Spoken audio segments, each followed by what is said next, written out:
everyone. It's a great privilege to be here with you today, and I hope you'll certainly enjoy my contribution. I've decided to address the question of the history of how the cholesterol hypothesis developed and some of the issues that show that the science is very poor and in fact perhaps non-existent. So I think what's happened in this whole saga is that cholesterol was found guilty of causing heart disease without ever being put on trial. And what I'm trying to do today is to show you that some of the evidence for why the theory was never based on anything that was solid. I think most of you would know how I got to where I am. On the 5th of February 2014, I responded to this lady's request for some information, and I suggested that she should wean her baby onto the low-carb, high-fat diet. And the end result of that was that I was involved in charges of disgraceful conduct as a medical professional, despite the fact that those are the dietary guidelines for all South Africans and in fact for everyone in the world.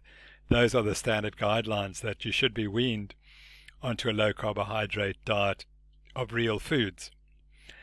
Anyway, it took 4 years to clear my name, and the story behind it I'm not going to bore you with today, but you could read about it in either of these books, The Law of Nutrition, which is the South African edition, or The Real Food on Trial. And thanks to Marika Sporos, who was just a gem in helping write that article and contributing.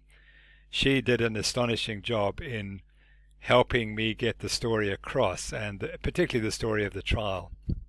So that's all behind me, and I haven't actually given a lecture on low carbs for over a year. But what I've been doing in this time is that I had to research the story of the high-fat diet and how dangerous it was for us, etc. And I got to the point where I thought I knew quite a lot. But after the end of the trial, I decided to carry on and decided to contribute to the CrossFit website, so the crossfit.org. And I originally started writing about insulin resistance. And I wrote 11 columns on insulin resistance, and then that led me into Ansel Keys and his cholesterol con, and I've just completed the 14 parts to that. And during that learning process, I learned obviously a lot, and I learned a lot of stuff that I didn't know before, and which I realized I'd taken on faith as being true, and then I realized it wasn't true.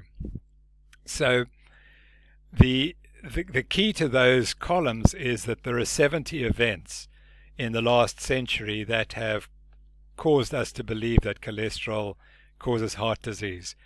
And I've looked at them in detail, just as Nina Teicholz and Gary Taubes did. I've discovered them and worked on them and looked at the science and collected all the information.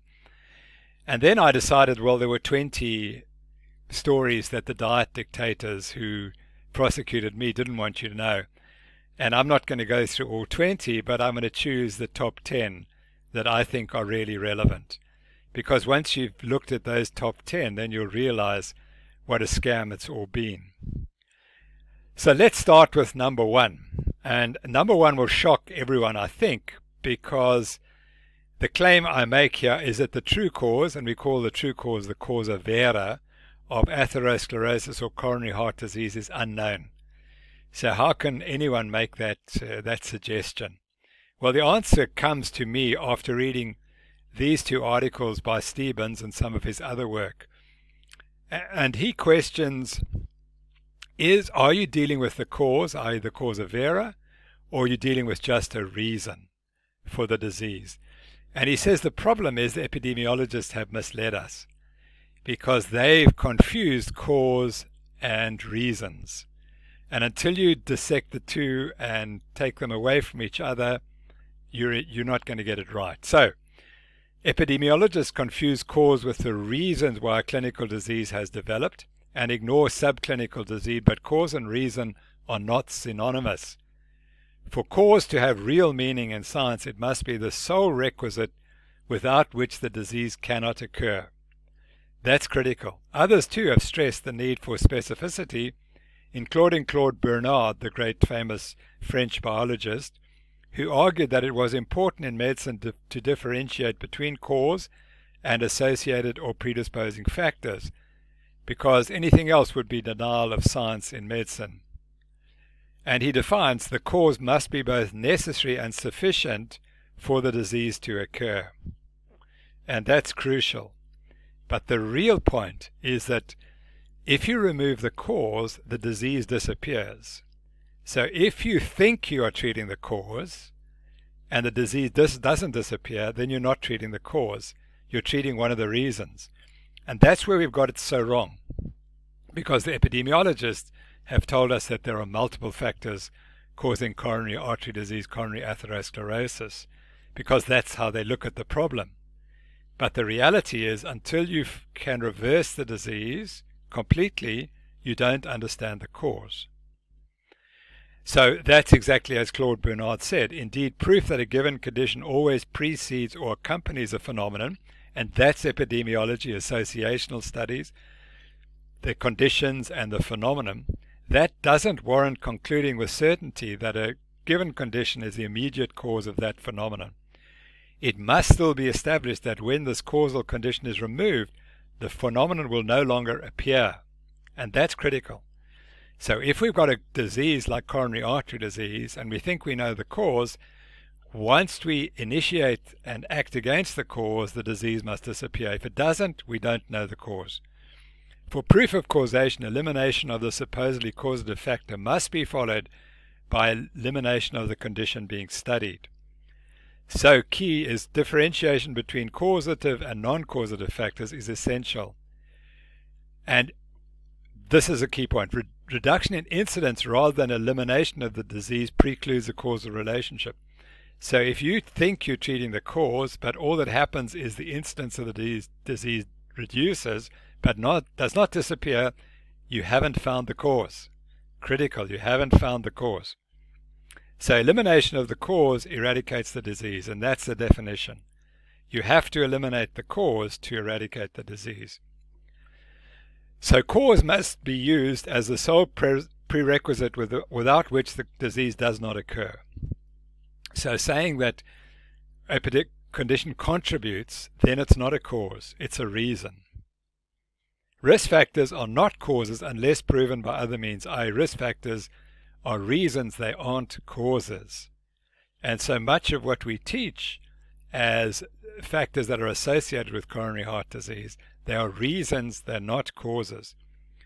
Clinical coronary heart disease is an inappropriate measure of the severity of atherosclerosis. That's pretty obvious, because you can have severe coronary atherosclerosis without the clinical manifestations, because there's another component, and that's the plaque rupture and thrombosis, which then makes the atherosclerosis clinically apparent.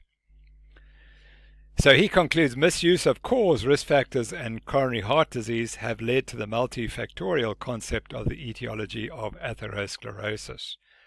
And that's led to all sorts of problems. So I had the privilege of debating Professor Jacques Rousseau at the University of Cape Town Faculty of Health Sciences Centenary Debate in December 2012. And this was when I was just starting to get into trouble, and Professor Rousseau was going to make sure that I stopped talking about heart disease and made sure that I believe cholesterol is the major risk factor. And so we had an interesting debate, and he wrote up his side of the argument and I wrote up mine. But this is what he said in his argument. LDL cholesterol is more than a risk marker. It is also a causal risk factor, as demonstrated by genetic studies and clinical trials. Well, you can't have a causal risk factor. That's anomalous. It's either a risk factor or it's causal, but you can't have both. And clearly he didn't understand the distinction, and perhaps I didn't at the time, because I should have tackled him on it at the time. So, and that's point one. Point two is that no study has shown reversal, complete elimination of the disease. It doesn't matter whether it's genetic studies or clinical trials. The clinical trials, as we'll discuss, has shown some reduction in incidence, but not removal of the disease. So Therefore, cholesterol cannot be the cause, as I will show you in some detail. Tabas is a very fine cardiologist with interest in the changes that occur in coronary artery disease, and she gave this memorial lecture, and listen to what she says. So this is a person who deals every day with this condition, and you'd imagine that he or she was very au fait with what's happening in the disease. So how can the overall lowering of plasma LDL over the past 3 decades, that is after the introduction of statins, be reconciled with the fact that atherosclerotic vascular disease remains the leading cause of death? Then Dr. Tabas says, despite the enormous life-saving success of statins, which is not true, as we'll show, issues related to potency, real or perceived drug safety and side effects, patient compliance, and patient and provider education have limited our ability to lower LDL to the types of level that would prevent the disease. So we need to do more intense lipoprotein lowering is needed. So in other words, the hypothesis can't be wrong. The fact that it doesn't work means that the patients are not complying and we're not getting the cholesterol low enough. Actually, no, Professor Tabas, the patient's non-compliance is not the problem. The problem is that lowering the blood cholesterol concentration does not prevent coronary heart disease. So elevated blood cholesterol concentrations are not the cause of coronary heart disease. Your hypothesis is wrong. And you would think that after 30 or 40 years trying to prove that cholesterol causes coronary atherosclerosis and without achieving anything, that these cardiologists would like to change their hypothesis, but that's pretty impossible, it seems. Peter Libby, I had the pleasure of debating him in Cape Town. He's professor of cardiology at Harvard. And here he has an article called The Forgotten Majority. And who's the forgotten majority? The forgotten majority is people who are taking statins who still have heart attacks, which shouldn't happen if the statins are removing the cause, which is the elevated blood cholesterol concentration. And he says very similar to what Professor Tabas said. Despite meaningful progress in the identification of risk factors, deaths from cardiovascular disease continue to increase worldwide. Although pharmacological treatments with statins have reduced cholesterol levels and lowered mortality rates, that is false. They haven't lowered mortality rates. Several large controlled clinical trials have indicated that cardiovascular events continue to occur in, wait for it, 2/3 of all patients. I don't think he means 2/3 of all patients. What he means is 2/3 of all patients who have a heart attack are still taking statins. And that's an important distinction. Although lifestyle modification benefits general health, most people continue to resist changes in their daily routines. So in other words, the patient's at fault. Can't be the hypothesis is wrong. Cholesterol we know causes heart disease, and therefore if we can't get benefit from statins, it's because the patients are not listening to all the good advice we're giving them. So here's a figure from his article, and he's looked at 6 major clinical trials of statins, and you'll notice that they've included lots of patients. This study had 20,000 patients, and he's going to see what were the major coronary events in the patients who were on the statins. Now, if statins reverse and prevent coronary heart disease because cholesterol is the cause, then the incidence of heart attacks in people who are on these trials taking statins should be 0, as indicated here. It should be right there, 0. So let's see what it is. Oops. There are all the clinical trials, and showing therefore that this is an important point, that 75% of the heart attacks occur in people who are taking statins in these trials. So therefore they are not reversing the condition, and therefore a lower cholesterol or cholesterol itself cannot be the cause of coronary atherosclerosis and coronary artery obstruction and heart attack. So conclusion, an elevated blood cholesterol concentration is not the cause of error of clinically apparent coronary heart disease. And he concludes, we've had that one. So actually, Professor Libby, you're wrong. If drugs that lower blood cholesterol concentrations to the normal range do not prevent further coronary events in those with initially elevated blood cholesterol concentrations, then cholesterol is not the cause of error of the coronary events. Your hypothesis is wrong, and it's time to think about another hypothesis. So here's an article by Foss, Rose, and Byron in 2013, and the great statement somewhere there is the lack of circulating statins is not the cause of atherosclerosis. That's a very good point. So if you were to replace the cause, which is the lack of statins, you replace it with statins, your disease has to go away. He makes the point that in these studies, the 2005 CTT analysis, one would have to treat approximately 1,900 patients with statins for approximately 1 year to extend the life of one person. Statistical significance loses all meaning in this context because the finding is obviously not clinically relevant, as the benefit is extremely small and is not applicable to women. So there are some of the opinions that statins are not reversing coronary artery disease, therefore what they're acting on, which is to lower the blood cholesterol concentration, cannot be the cause. It may be a reason, may be one of many reasons for coronary atherosclerosis, but it's not the cause. So my conclusion is, if significant lowering of blood LDL cholesterol concentrations does not prevent the disease, then LDL cholesterol is not the cause of error of coronary heart disease. Accordingly, the blood cholesterol concentration is one of the reasons for coronary atherosclerosis. It is not the single real cause, the cause of error.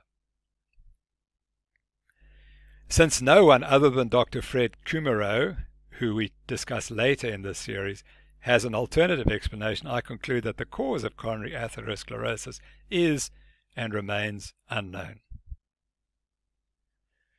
So we move on to point 2.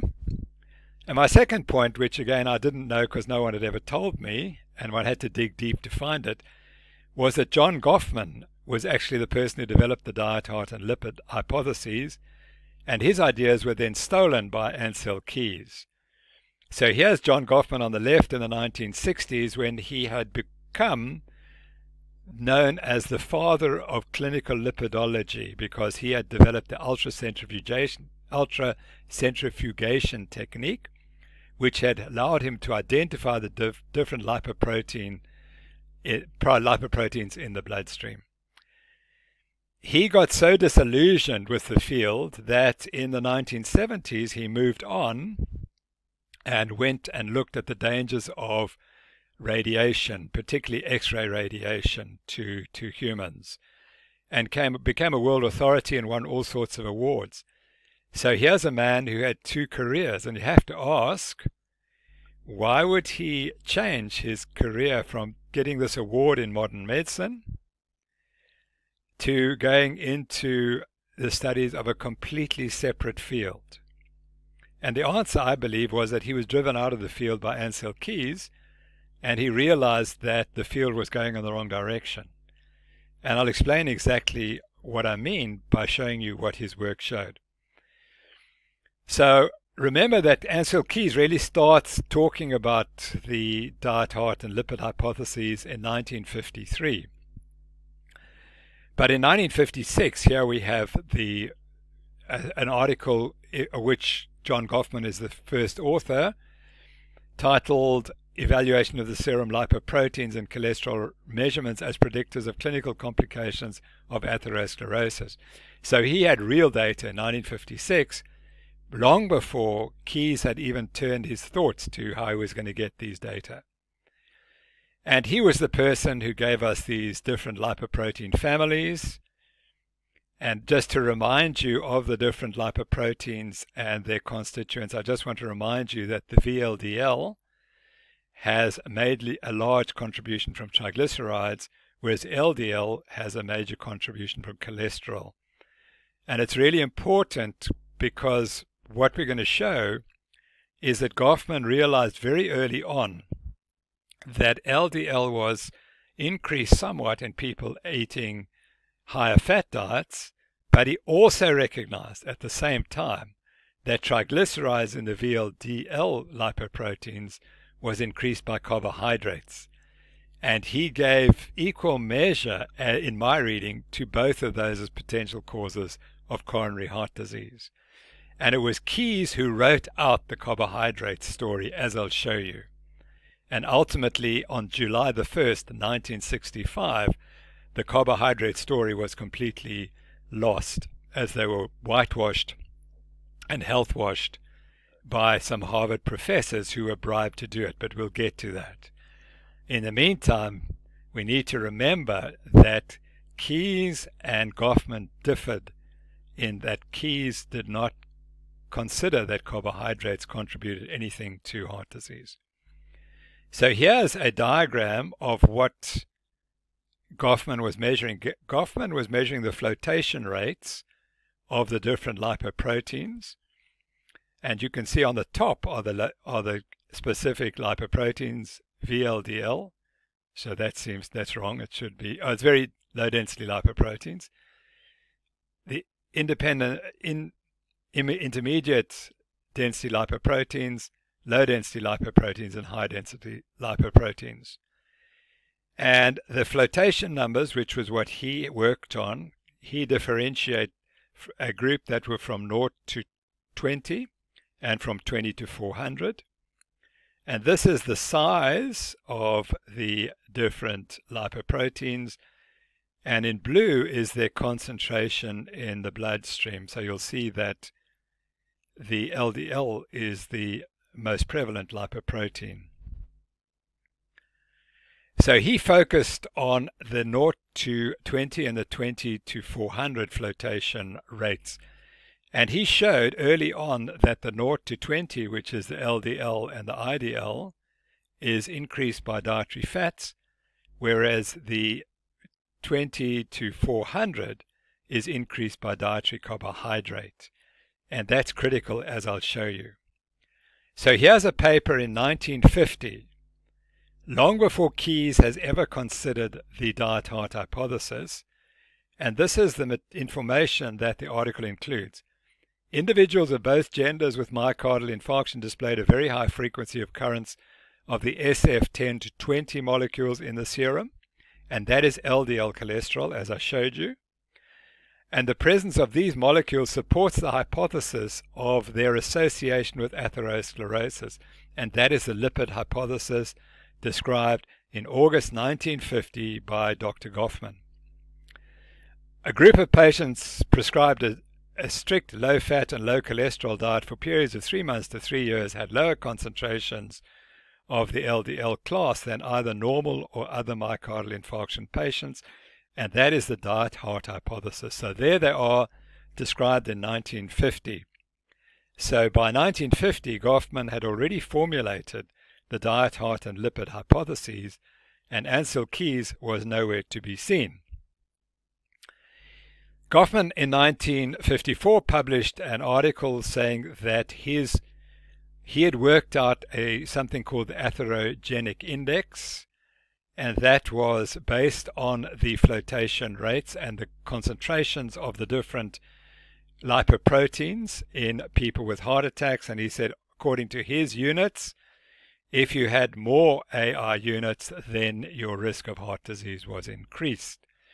And he even showed that in male coronary artery disease patients on the right, there was the A1 values were shifted to the right.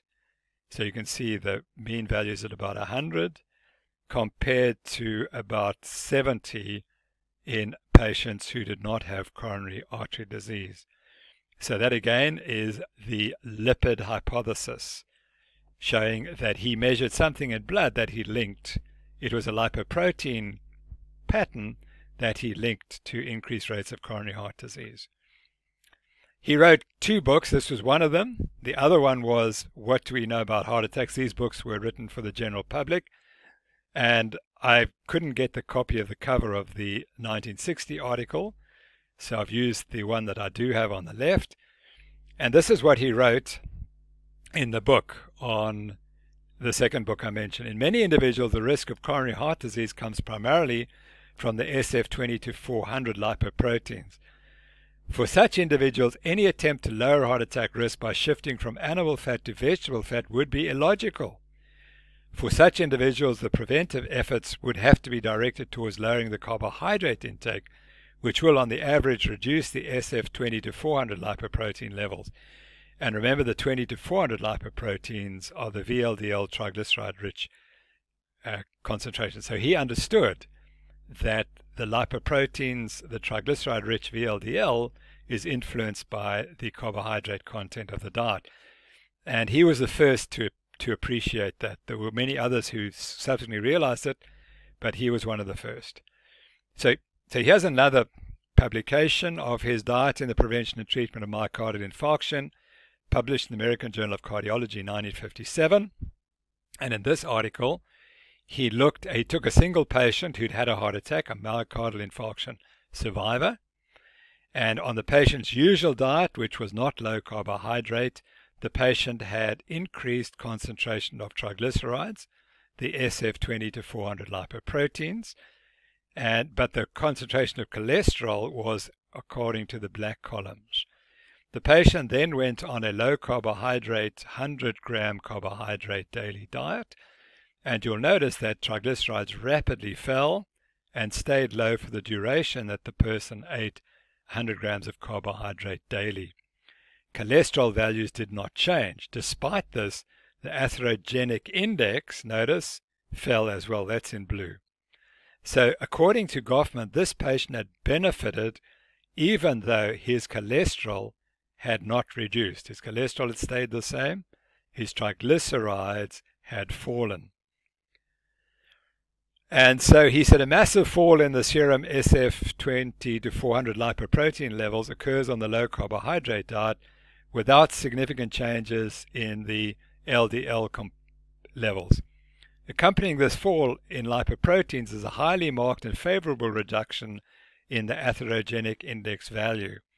So what Goffman is saying here is that changing to a low carbohydrate diet was very beneficial for this patient and should have reduced the patient's risk of future heart attack. And he concluded ultimately a statement that got hidden. Neglect of the carbohydrate factor can lead to serious consequences, first in the failure to correct the diet in some individuals who are very sensitive to the carbohydrate action, and second by allowing certain individuals sensitive to the carbohydrate action to take too much carbohydrate as a replacement for some of their animal fats. His work then was confirmed by Peter Q. from Philadelphia, and here's a paper he wrote in 1967. And Peter Q. ran a clinic for lipid abnormalities to which patients were referred by cardiologists who wanted a dietary management for their patients. And what he discovered was that the patients were sent to him because they had high cholesterol levels.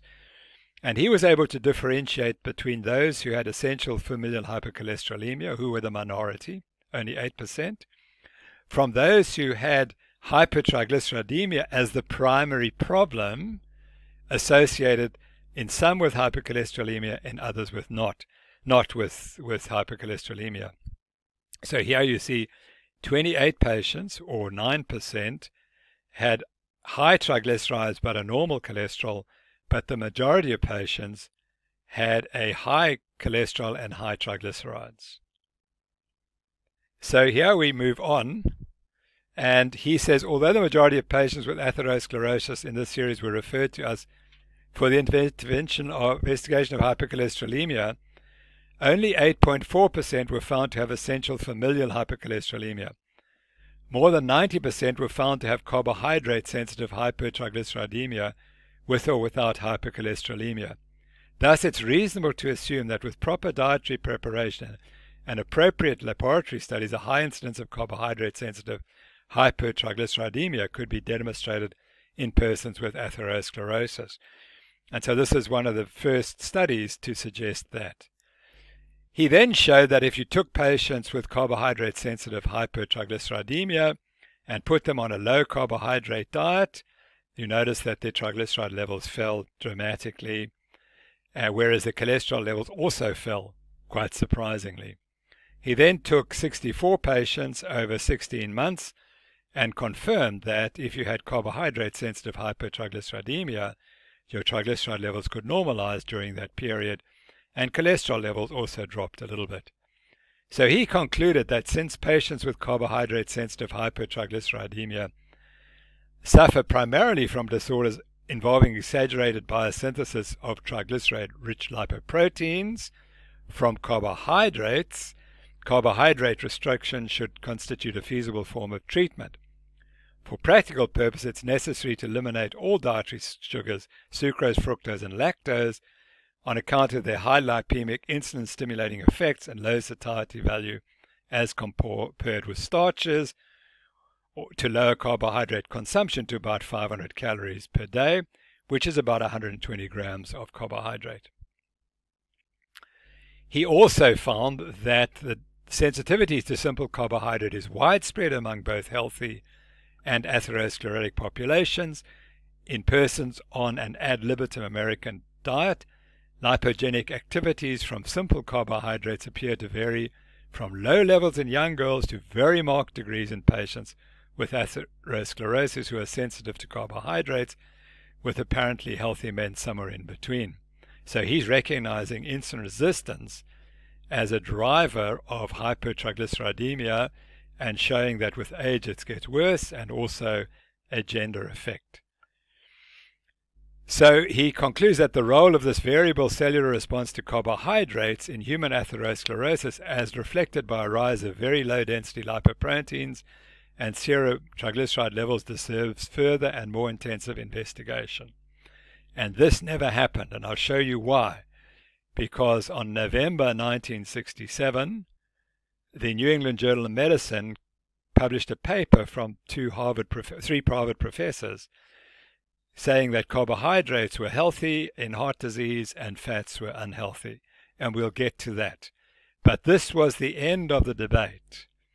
So Q and Goffman and others had raised the question that carbohydrates are causing heart disease, and there was plenty of evidence for it, but Keyes had driven the high fat story, and this article was forgotten when the Harvard professors said that sugar and carbohydrates were safe.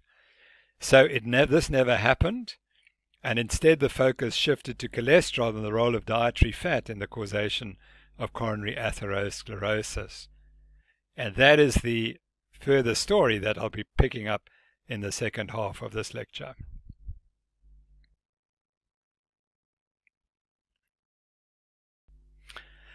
So we've discussed how John Goffman was the first to describe the diet, heart, and lipid hypotheses. So the next question is, well, how did Ancel Keys become recognized as the father of those two hypotheses? And that's the point we'll describe here under point number 3. So Ancel Keys stole the idea of the diet, heart, and lipid hypotheses from John Goffman, as it was his final chance for immortality. What you need to understand that in the 1950s, the US government had enacted a new law which invested a huge amount of money into heart disease research. And so there was going to be a scramble to see who could get the money. And the first person out of the blocks was obviously John Goffman, because he had all the qualifications to lead it. But Ancel Keys had no qualifications. He was a physiologist. He was not a cardiologist. He was not medically trained. And so he had to find some way to usurp the position of John Goffman. And I'll explain how he did that. So Ancel Keys stole this idea that what you eat raises your cholesterol. If you eat a high diet high in saturated fats, raises your cholesterol. That clogs your arteries, and then that causes the clinical manifestations of coronary heart disease. Now, instead of going through each of those steps in detail, he kind of did the shortcut. And so his link was point 4 on this graph. And he did studies in different countries, as I'll show, and I'll show you how he found those data, that countries which ate more saturated fat supposedly had higher rates of coronary heart disease. So initially, his whole basis for his hypothesis was he didn't go through stages 1, 2, 3, and 4. He just went through stage 4 and pretty much ignored the 1, 2, and 3.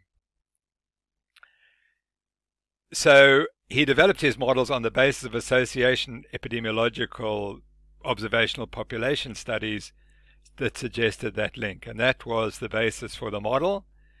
And sadly, it became ingrained that the associational data were good enough and that we should therefore accept numbers 1, 2, and 3 on the basis of the relationship between diet and country rates of coronary heart disease.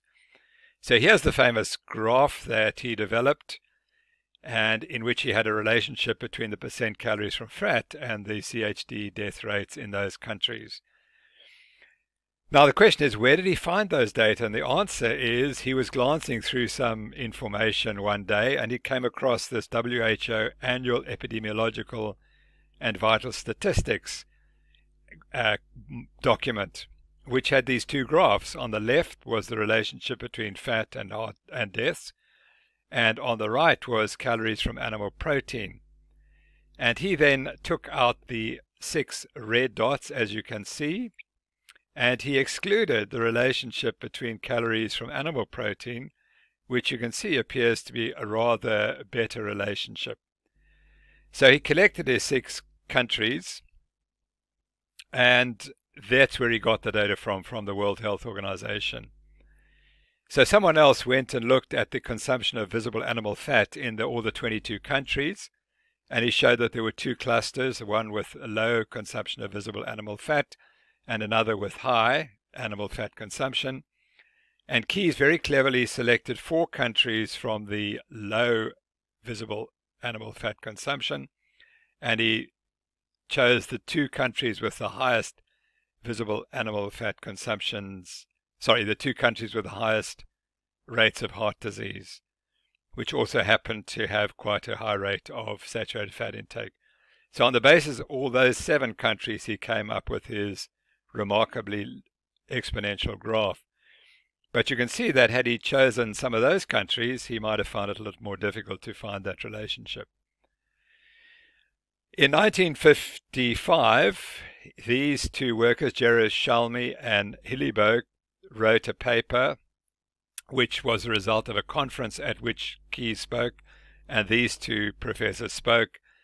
And they were very critical because they said there were 26 or so countries that he could have chosen, 22 countries he could have chosen, but he selected those ones that fitted closest to the line. And they made the point that epidemiology doesn't explain causation. It can find reasons for disease, but it can't explain causation unless the relationship is very, very strong. So they said the evidence from 22 countries for which data are available indicates that the association between the percentage of fat calories available for consumption in the national diets and mortality from atherosclerotic and degenerative heart disease is not valid. The association is specific neither for dietary fat nor for heart disease mortality.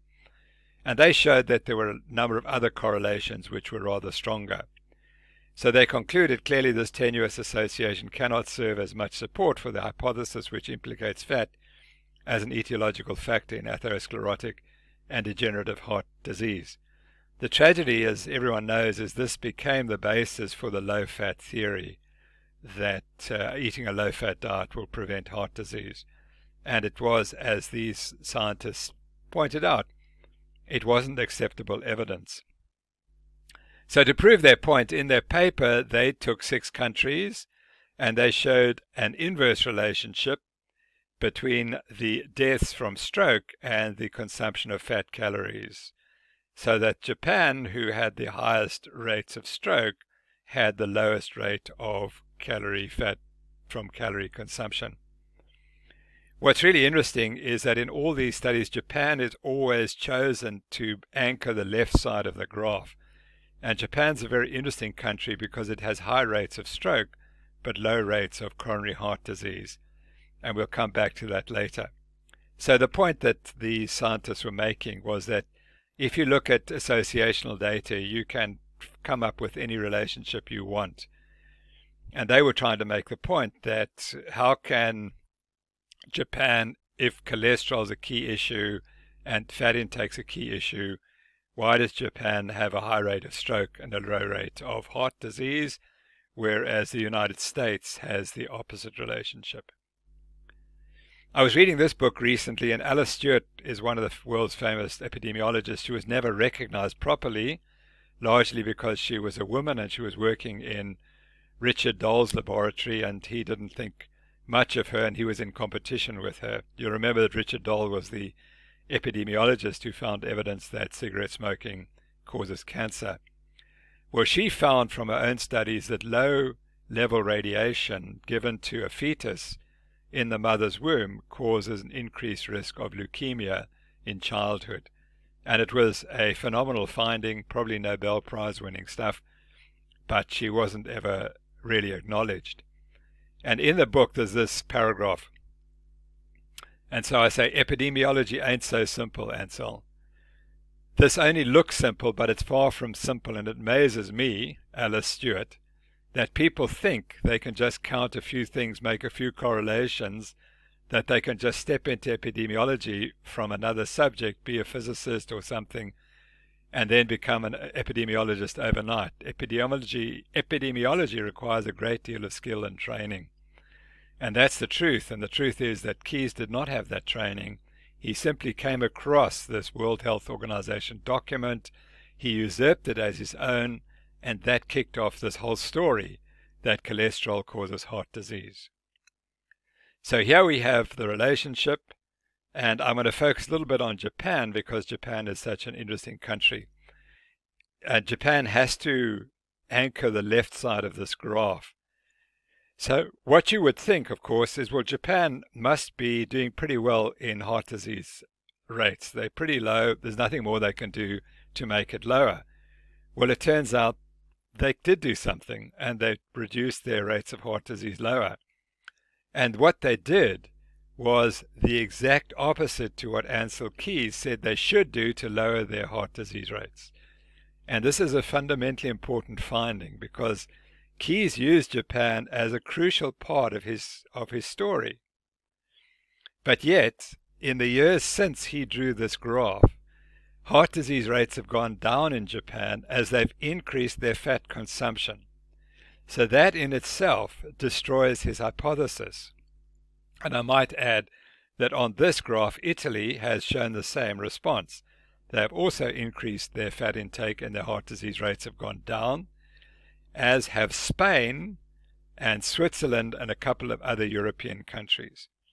So here's the evidence, and what it shows is, if we start at the bottom, we'll see that in 1946, Japanese had 12% of their energy in their daily energy intake was from protein, 7% from fat, and 81% from carbohydrates.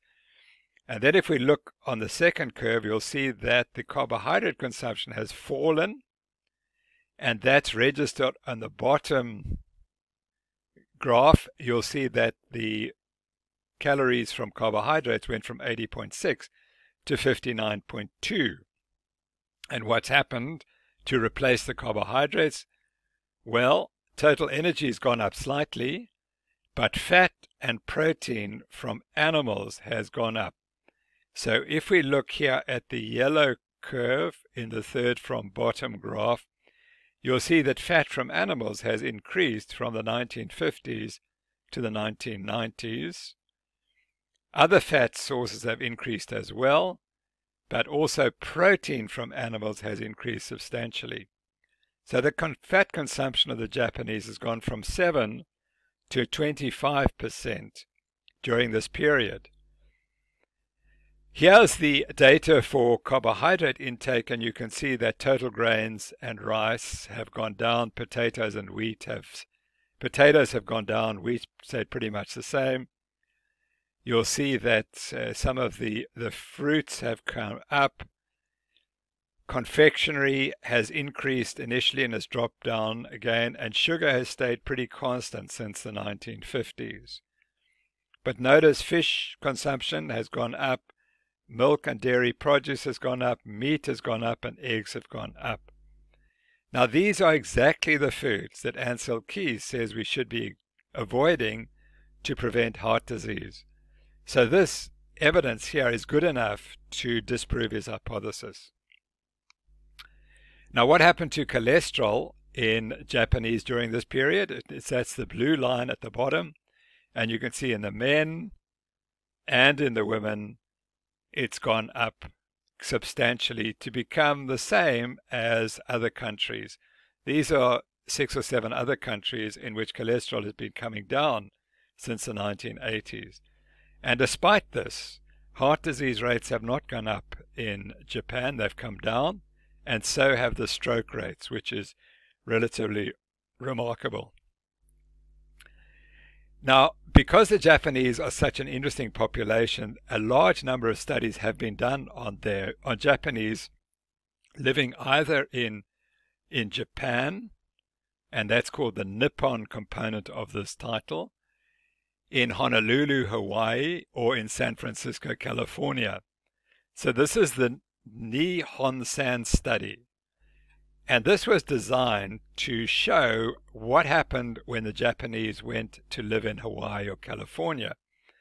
And what you see is that for any risk factor, be it blood pressure in the left graphs, cholesterol levels in the middle graphs, or smoking on the right graphs, you'll see that the Japanese living in California are at much greater risk of heart attacks and development of coronary artery disease than are the Japanese who continue to live in Japan, with the Japanese living in Hawaii in the intermediate position.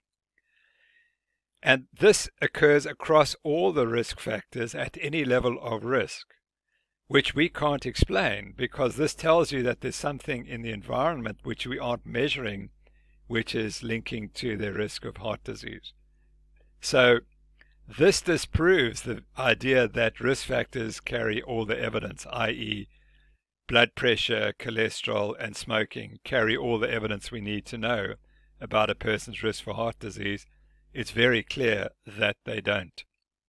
But what's even more interesting is that although heart disease rates may differ apart in these countries, depending on where the Japanese are living, total mortality is not different. So that's the remarkable point. Although the prevalence of all CHD events was strongly influenced by where the study participants were living, importantly, total mortality was the same in all 3 groups of ancestral Japanese, regardless of where they lived. So we really have to be very cautious when we think we know what's causing heart disease. As I showed in the very beginning of these lectures, we really don't know what causes heart disease, and risk factors aren't very helpful in telling us more, because there's something that we're completely missing. Clearly, it's important to distinguish between the causa vera, the real cause, and the reasons for coronary heart disease. To re-emphasize, we do not know what causes coronary atherosclerosis and coronary heart disease. Now, here's another really interesting study by Thomas J. Tom. He looked at 26 countries and measured their trends in total mortality and mortality from heart disease in the years 1950 to 1978, when heart disease rates were initially going up, and then in the 60s they were beginning to fall in the United States. So he's looked at 26 countries, and he's also looked at men and women. And let's begin with the women, because that's easy. You'll see here are all the different countries at the top, the 26 countries. And each of these graphs is made up of 6 time periods. So what we see on the left is that the women in the United States, the heart disease rates have been falling dramatically since the 1950s. Whereas in the men, the fall was not quite as fast initially, but then it's become rather more rapid. Whereas if we look at other countries like Norway, you'll notice that in Norway, the heart disease rates in men were going down, and in women they were going up. And that's really interesting, because the Norwegians are eating the same diet, whether they're men or women, and they're probably exposed to other similar environmental factors, yet the heart disease rates were different. So again, this is to confirm that we can't just take the United States as an example of what's happening across the world. We have to consider every country differently and separately.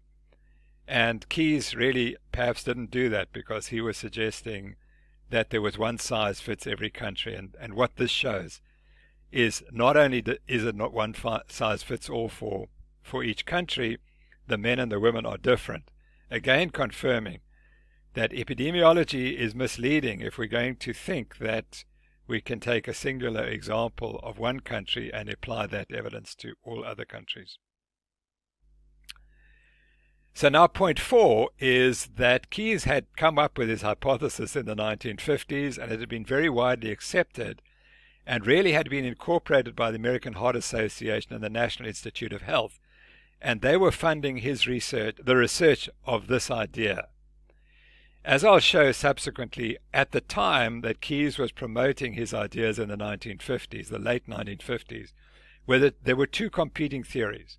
The one was that carbohydrates cause heart disease by elevating blood triglyceride concentrations, and the other was that it's cholesterol in the blood and it's elevated by a high saturated fat diet.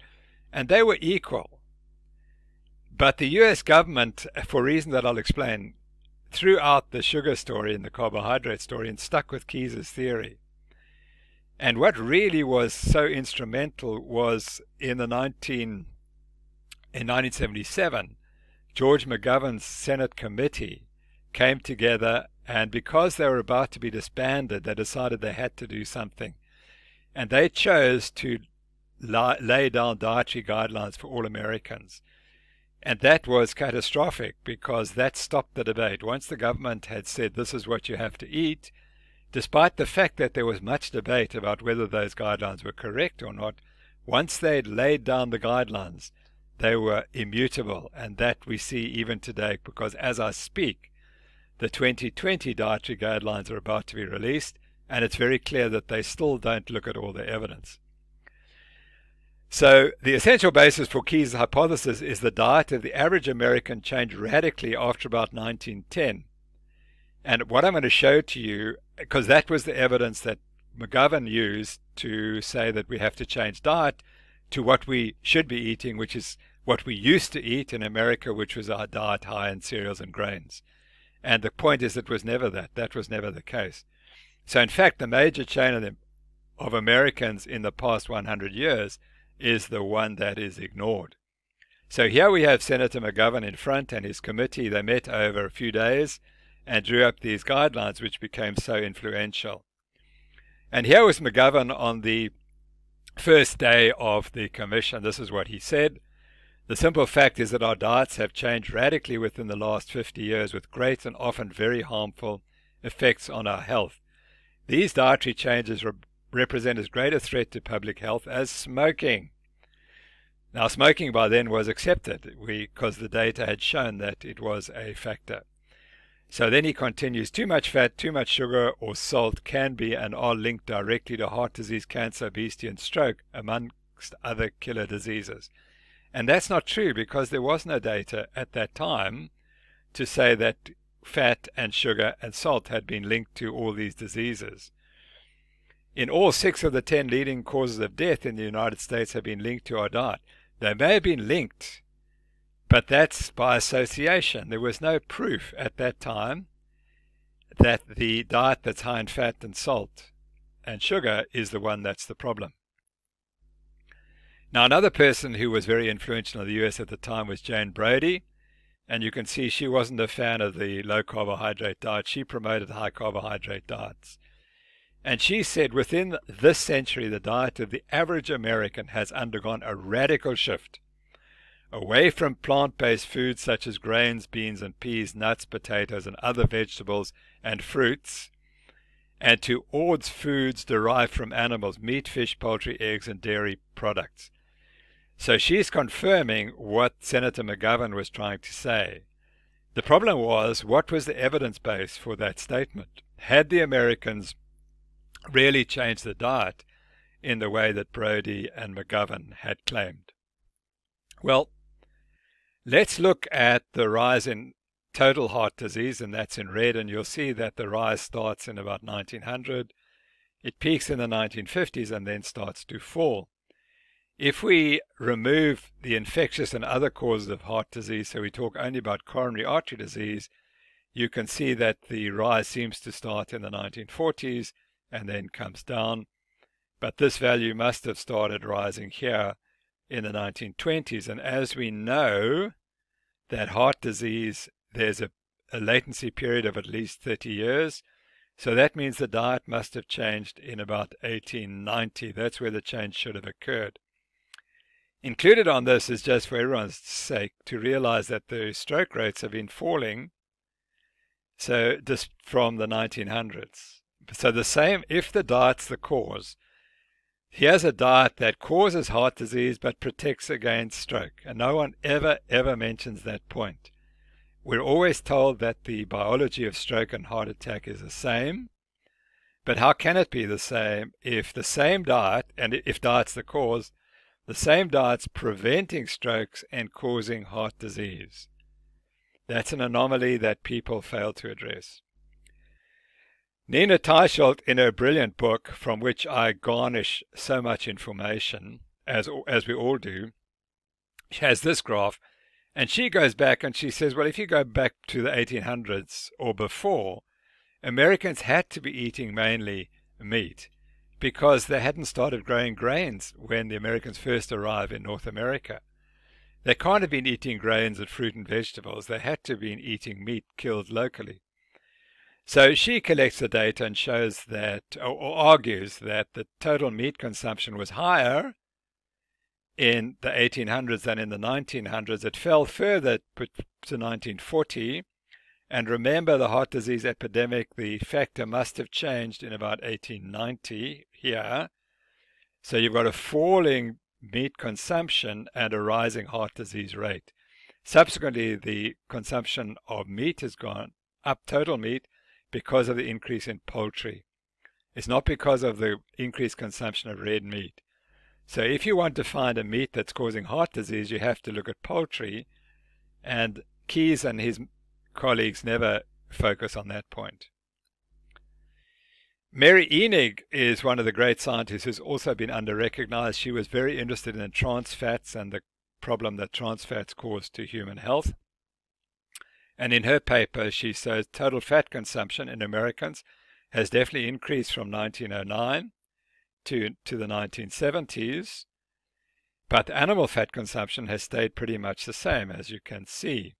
What's really changed is the consumption of vegetable fats, polyunsaturated fats from hydrogenated vegetable oils. And there you can see a tremendous increase, and it's starting to take off in the 70s. And when she calculates that as a percentage for each individual, you can see that the animal fat consumption's actually gone down as a percentage of total calorie in consumption, and to be replaced by vegetable oils. So if you're looking here, you would say what's really changed in the American diet is vegetable oils and, in this particular case, linoleic acid. Another analysis shows that Ansel Keys's ideas were adopted, because you'll notice that the consumption, he said we shouldn't eat butter, we should eat margarine. Well, the butter consumption's gone down, lard consumption's gone down. Margarines come up substantially, but look at shortening. And shortening is the polyunsaturated fats that are used in baking. And you can see it if you really want to look at a factor that's really changed. It's the consumption of shortening, and which particular vegetable oil is taken off. It's soybean oil, and that's taken off after the 1960s. And the 1960s were when the American Heart Association started following the Keyes' idea and promoting the consumption of margarine and polyunsaturated fats, particularly soybean oil, to replace butter and lard in the diet. And this then is a time course of changes in oil consumption and fat consumption by Americans, and you can see that here we have all these events that happen, but the real event that changes everything was the American Heart Association Advisory Committee 1961, which finally accepted Keyes' ideas. And they said Keyes is right, whereas in 1957 the advisory had said that there was no evidence to support Ancel Keys. By 1961 they decided to support him. And the only reason they decided to support him was because the new committee was controlled by Keyes, and he managed to get his mate Jeremy Stamler included. And with Stamler's support, the American Heart Association changed its guidelines and said we need to change the diet and replace saturated fat from animals with polyunsaturated fats. And you can see how effective this was, because that then the consumption of soybean oil increased dramatically thereafter. So this advisory in 1961 had a huge effect. And then we're talking now about the 1977 US Senate Committee, which also helped push the consumption of polyunsaturated fats. At the same time, there was a change in carbohydrate consumption, and the increase was in sugars and syrups and simple sugars, with a reduction in complex carbohydrates, with the result that the ratio of complex carbohydrate to simple carbohydrates fell. So that also happened. But you will see that, so if you wanted to link carbohydrates to heart disease changes in the United States, you'd have to say it was the consumption of sugar and syrups and the reduction in complex carbohydrates that are related. But here's the really important slide, which people haven't really referred to, and it was written in 1964, and that's probably why people have not seen it. But here's the consumption of polyunsaturated fats, which start in 1909, which is just when it needs to start if you're going to cause a rise in heart disease rates in the 1940s. So polyunsaturated fatty acids start to increase, but here's the key. The change in the polyunsaturated to saturated fat ratio starts to rise already in the 1920s. Now along comes the McGovern Commission, and they say that on the basis of Keyes data, we have to change the PS ratio. And they talking about in the 1970s. Well, actually, the PS ratio has already changed at the very time that heart disease rates are going up. So how McGovern could think that increasing the PS ratio is going to reverse the heart disease rates when it's exactly what had changed during the time that heart disease was becoming so-called epidemic. How he was able to make that suggestion is nonsensical. And here is the evidence that we realize why he had to be wrong. And rather than praising polyunsaturated fats as preventive for heart disease, we should be asking the question, what's going on here? So the author said, obviously these data do not fit the hypothesis that low ratios of polyunsaturated saturated fatty acids in the food supply contribute to the increased incidence of coronary heart disease in the United States. The changes which have occurred in the type of dietary carbohydrates may, however, be a factor. And that's true, and we have to consider it. But the real question we should be asking, but what if it was the increase in polyunsaturated fatty acid consumption, including trans fat consumption, that caused the CHD pandemic? And you see, we're also brainwashed to believe that polyunsaturated fats are healthy, that we don't realize the change occurred in 1909, that Americans started eating more polyunsaturated fats and the rest of the world in 1909, not in 1977 when the McGovern Commission brought out its new dietary guidelines. Just to make the final point, that there were many people like Pete Ahrens, who we'll meet at length. He was one of the first to start describing carbohydrate-sensitive hypertriglyceridemia. And he made the point when these dietary guidelines came out in 1977. Here's an editorial in The Lancet.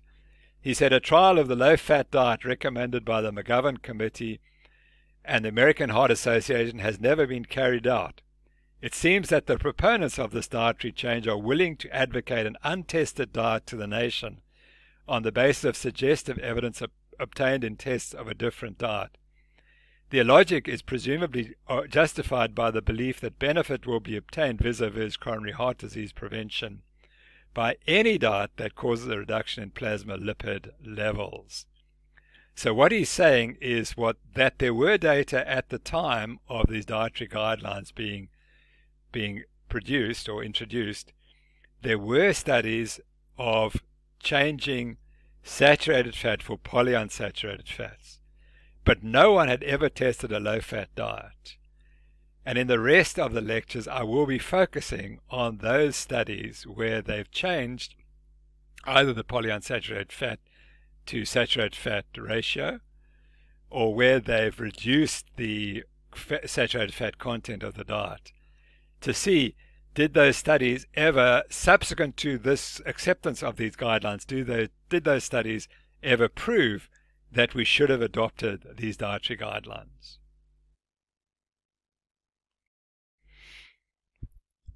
So in point 5, we move on to discuss some of the more critical studies which were launched to try to prove the Keyes hypothesis. So I think it's really important to make the point that many of these original studies were not really designed to disprove Keyes. They were driven by people whose goal was to prove the diet-heart hypothesis. And the reason simply was because there was so much money in the business that it was rather easier to support Keyes and his ideas than to conflict with him. Because I suspect if you decided to take on Keyes, you'd lose funding, because that was how much control he had of the American Heart Association and the National Institute of Health, who were the premier funders.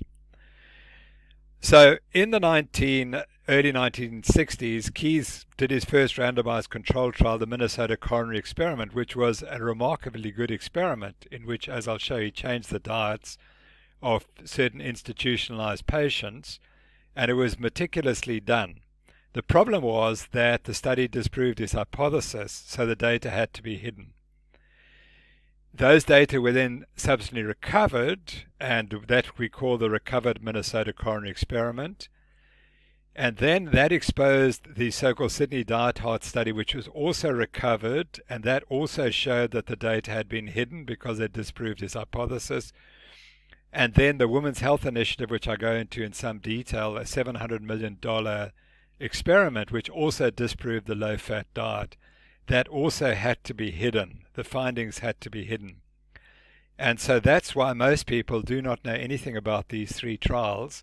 And I'm going to go through them to show you that these trials are terribly important. And in my opinion, they prove that it's unethical for anyone to remove saturated fat, to be told to remove saturated fat from their diets.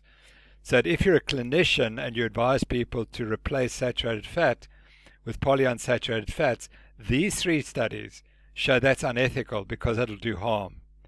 Now the studies were hidden, and that's why people don't know about them, because they were meant to show the opposite. And as soon as they produced evidence that conflicted with Keyes' hypothesis, there was only one solution: they had to be hidden. So the first of these trials was the Minnesota coronary experiment, which was done by Ivan France Jr.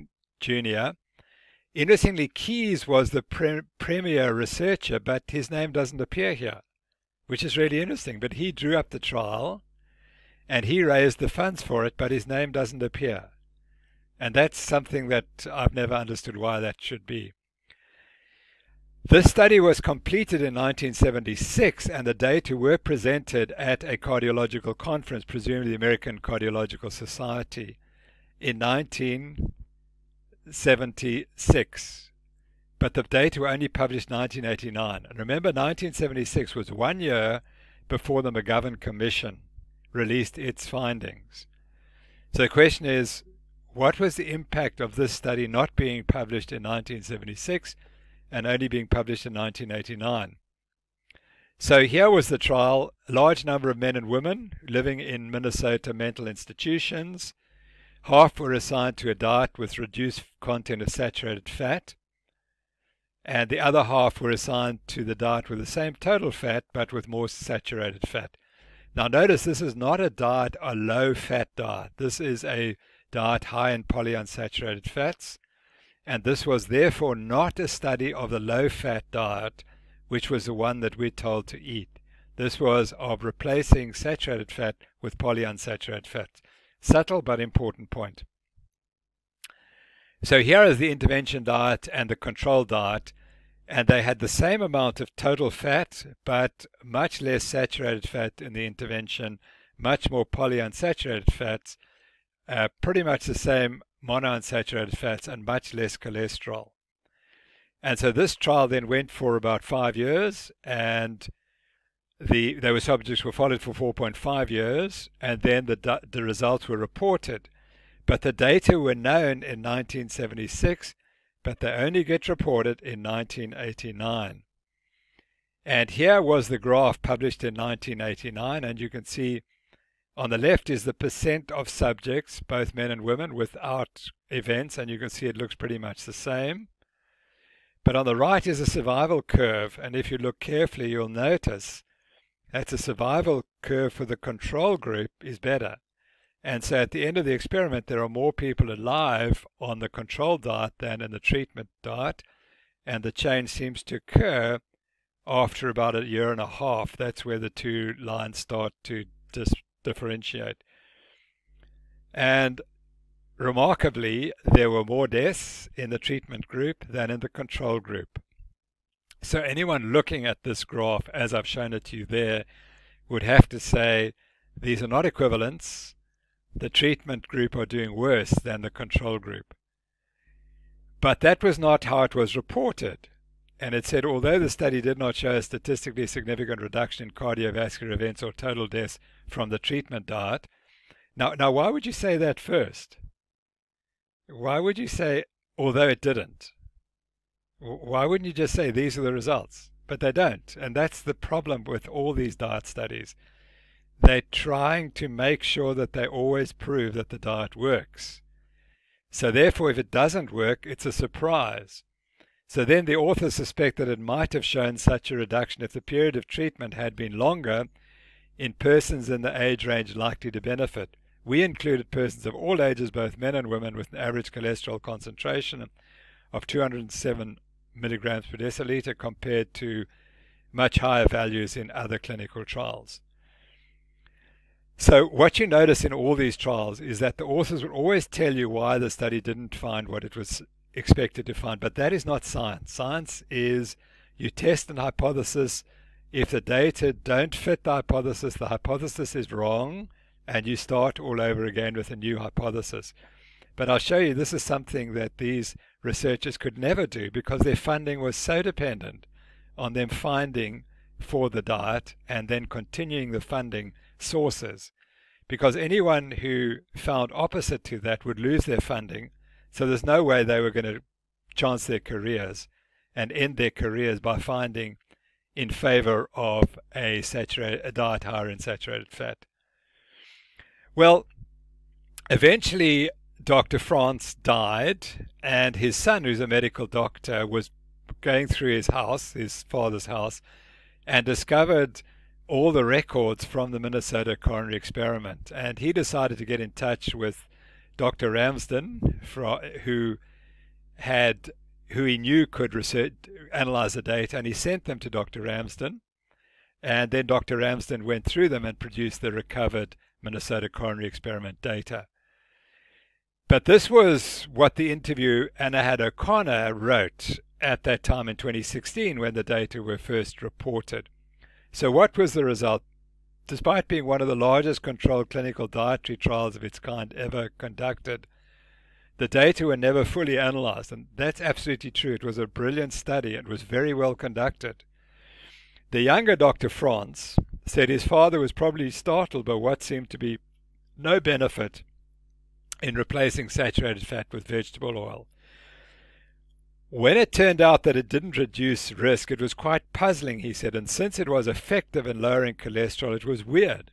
Well, it was only weird according to the model that predicts that cholesterol causes heart disease by saturated fat causes heart disease by raising blood cholesterol concentrations. That's the only model in which it's weird.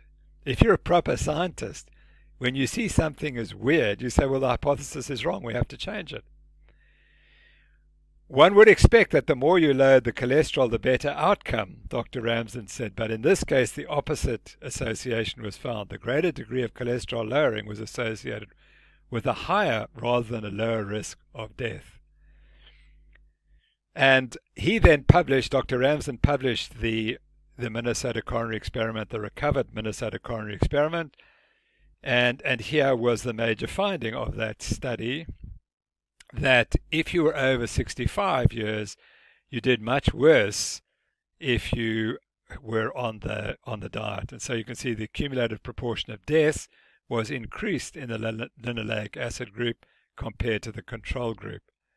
And so he concluded, or they concluded, the intervention group had a significant reduction in serum cholesterol concentrations. They dropped 14% versus only 1% in the controls. Then Kaplan-Mayo graph showed no mortality benefit for the intervention group in the full randomized cohort or for any prescribed subgroup. However, there was a 22% higher risk of death for each 0.78 millimole per liter reduction in serum cholesterol. In other words, the more the cholesterol fell, the worse the outcome. There was no evidence of benefit in the intervention group for coronary atherosclerosis or myocardial infarctions. So that was the Keys study, the Minnesota coronary experiment. The data, as I've said, should have been published in 1976.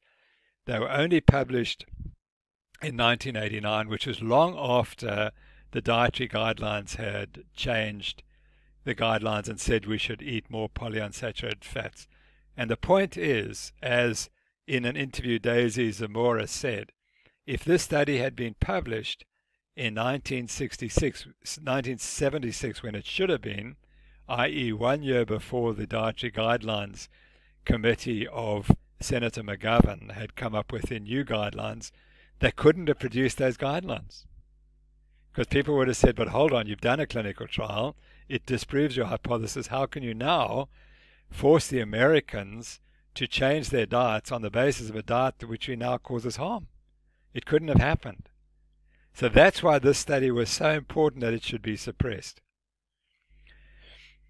So he further concluded, Dr. Ramsden then went and looked at all the studies of polyunsaturated fat substitution for saturated fats, and he said the available evidence from randomized controlled trials shows that replacement of saturated fat in the diet with the linoleic acid effectively lowers serum cholesterol, but does not support the hypothesis that this translates to a lower risk of death from coronary heart disease or all causes. And then he warns that findings from the Minnesota coronary experiment add to growing evidence that incomplete publication has contributed to overestimation of the benefits of replacing saturated fat with vegetable oils rich in linoleic acid. I would say it's worse. It's not just an overestimation of the benefits, it's an exclusion of the evidence for harm caused by this substitution.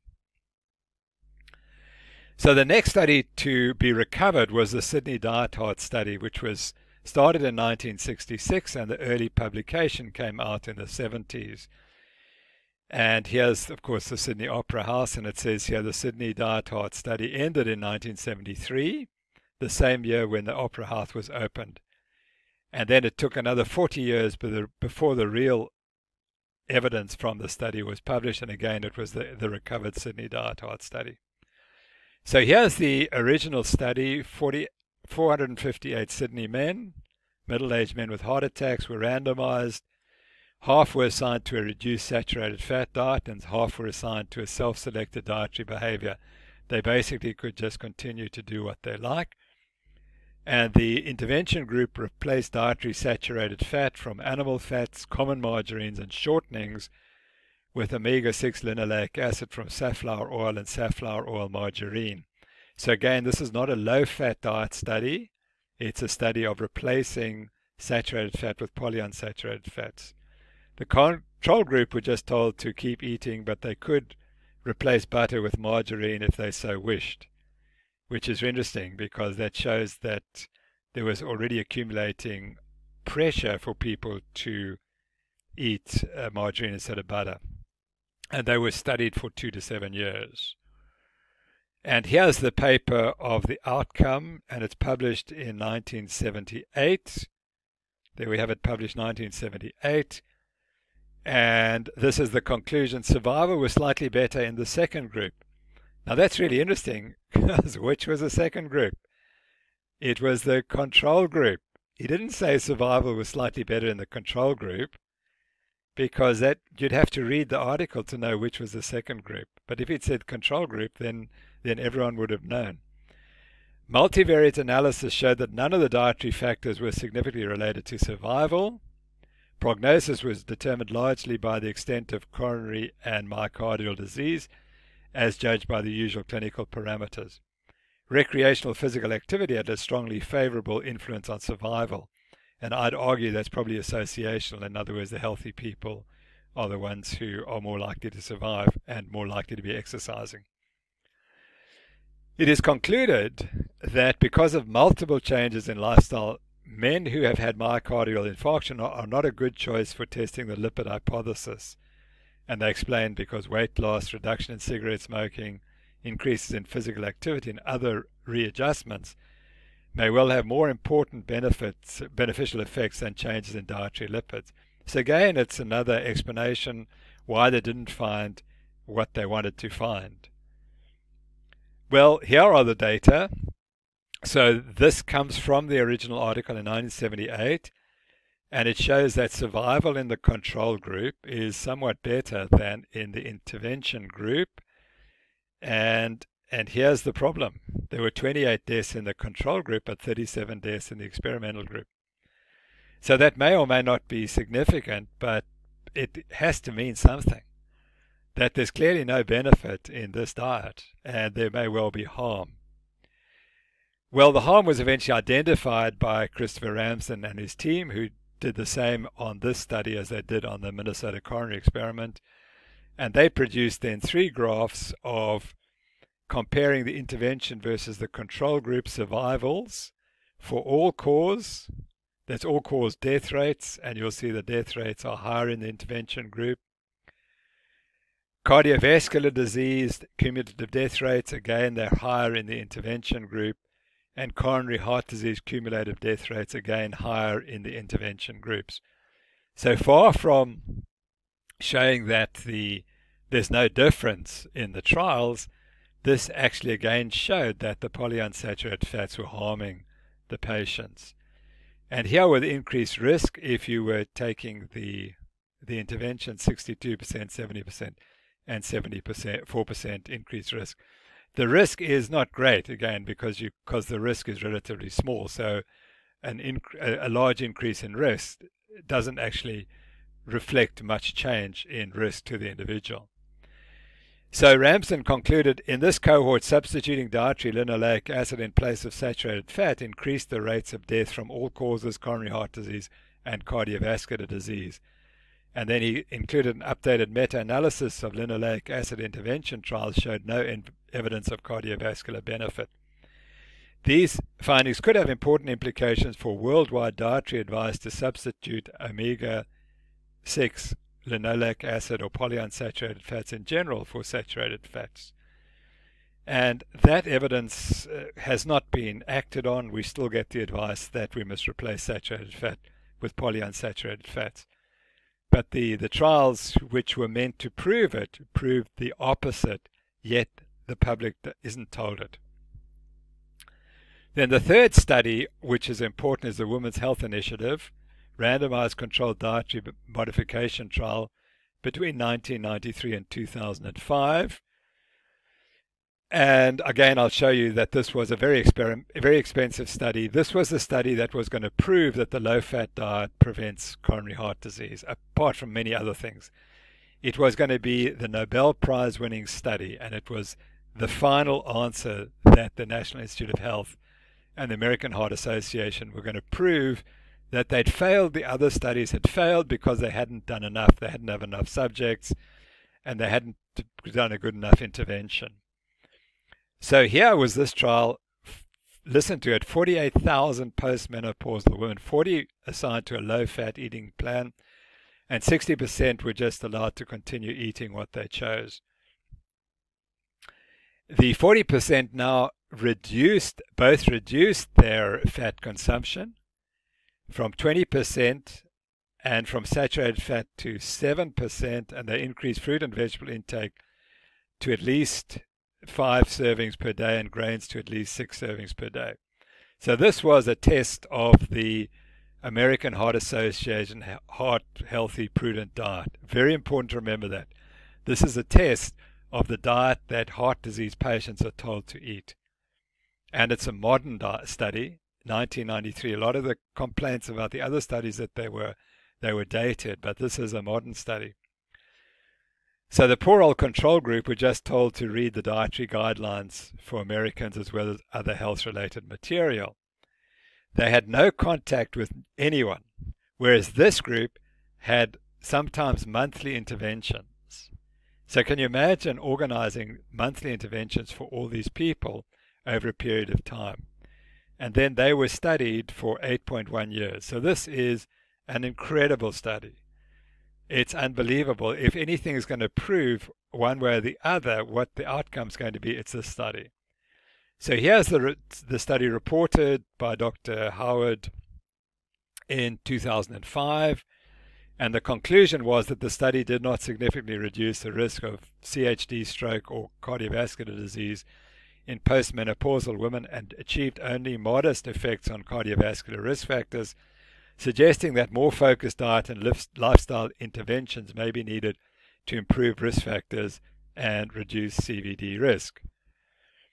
Or perhaps what the authors couldn't consider was that the intervention is simply ineffective because it's based on the wrong hypothesis.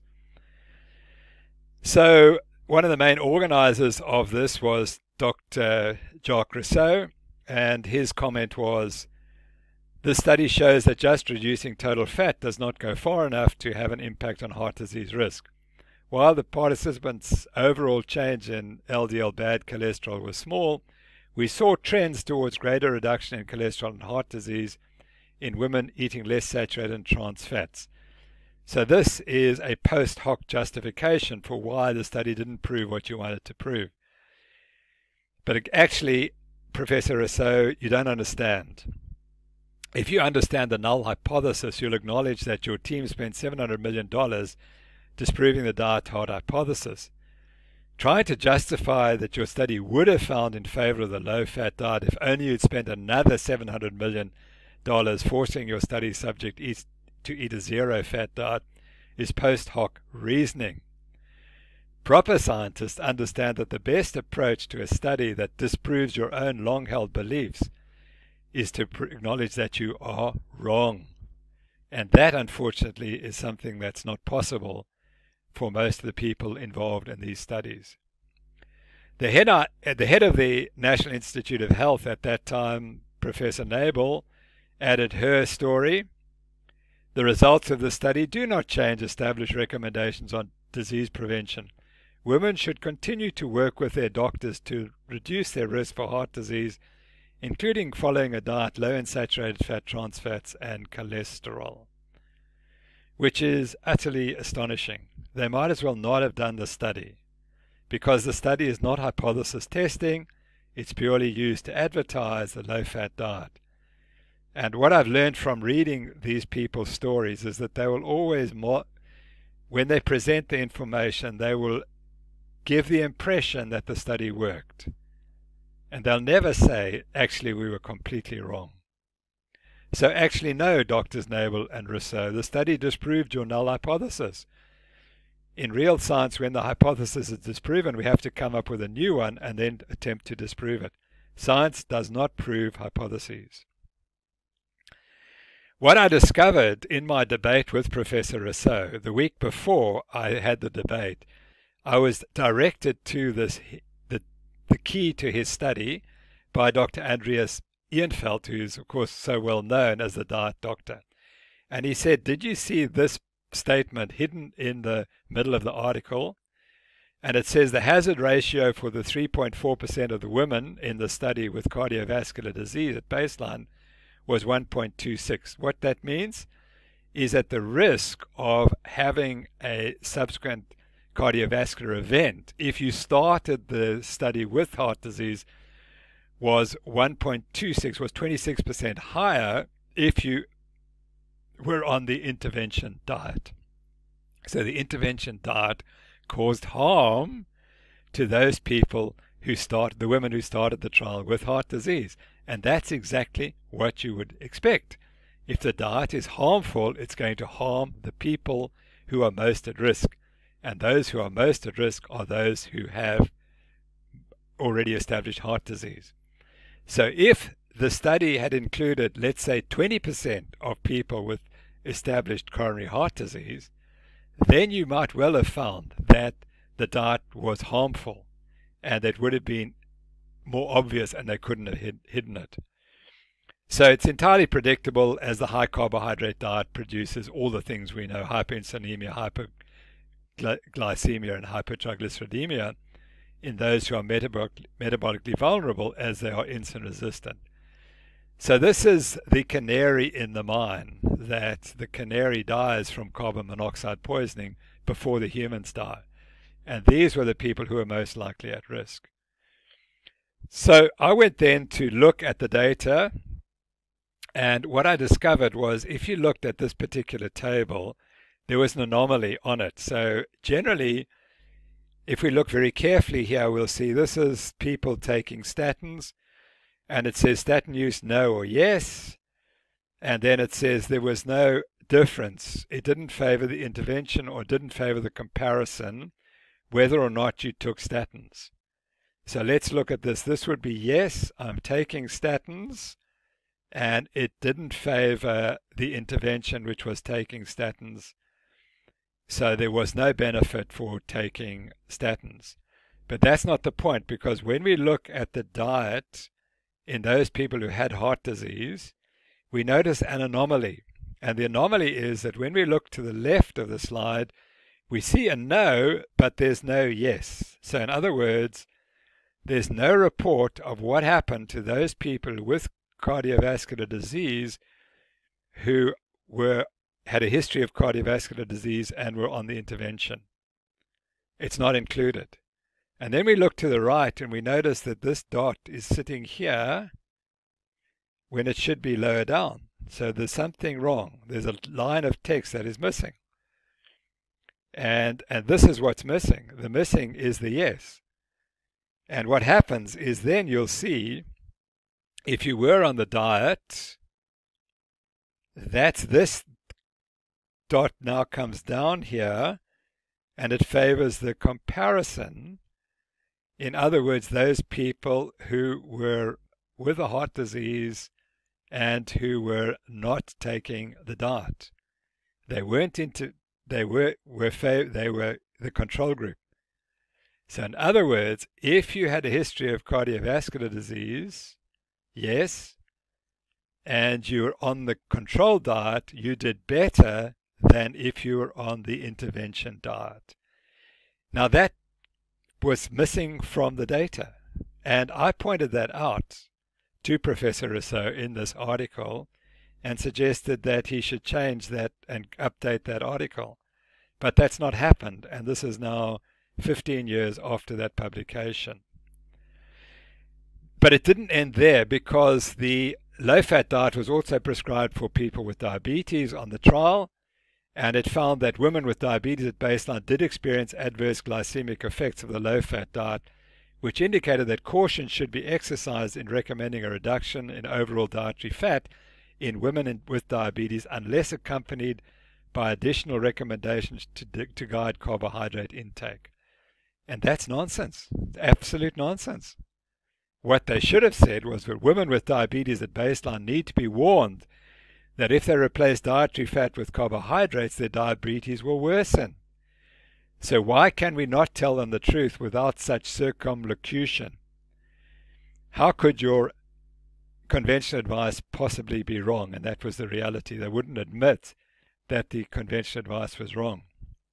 So the Women's Health Initiative proved that if you were sick because you had heart disease or diabetes, and therefore you were the canary in the coal mine, you are at much worse risk if you followed this diet. And no one ever reports that data. So let's move on to point 6. And this is another important point that people are never told. That 2 famous studies, the 7-country study and the Framingham Heart study, failed to find any relationship between diet and blood cholesterol concentrations. And that's pivotal to the whole argument. So by failing to find that relationship, these 2 major studies disprove the diet-hard hypothesis. So let's recall this was the original Keyes data in orange, and the other countries which weren't included are there as well.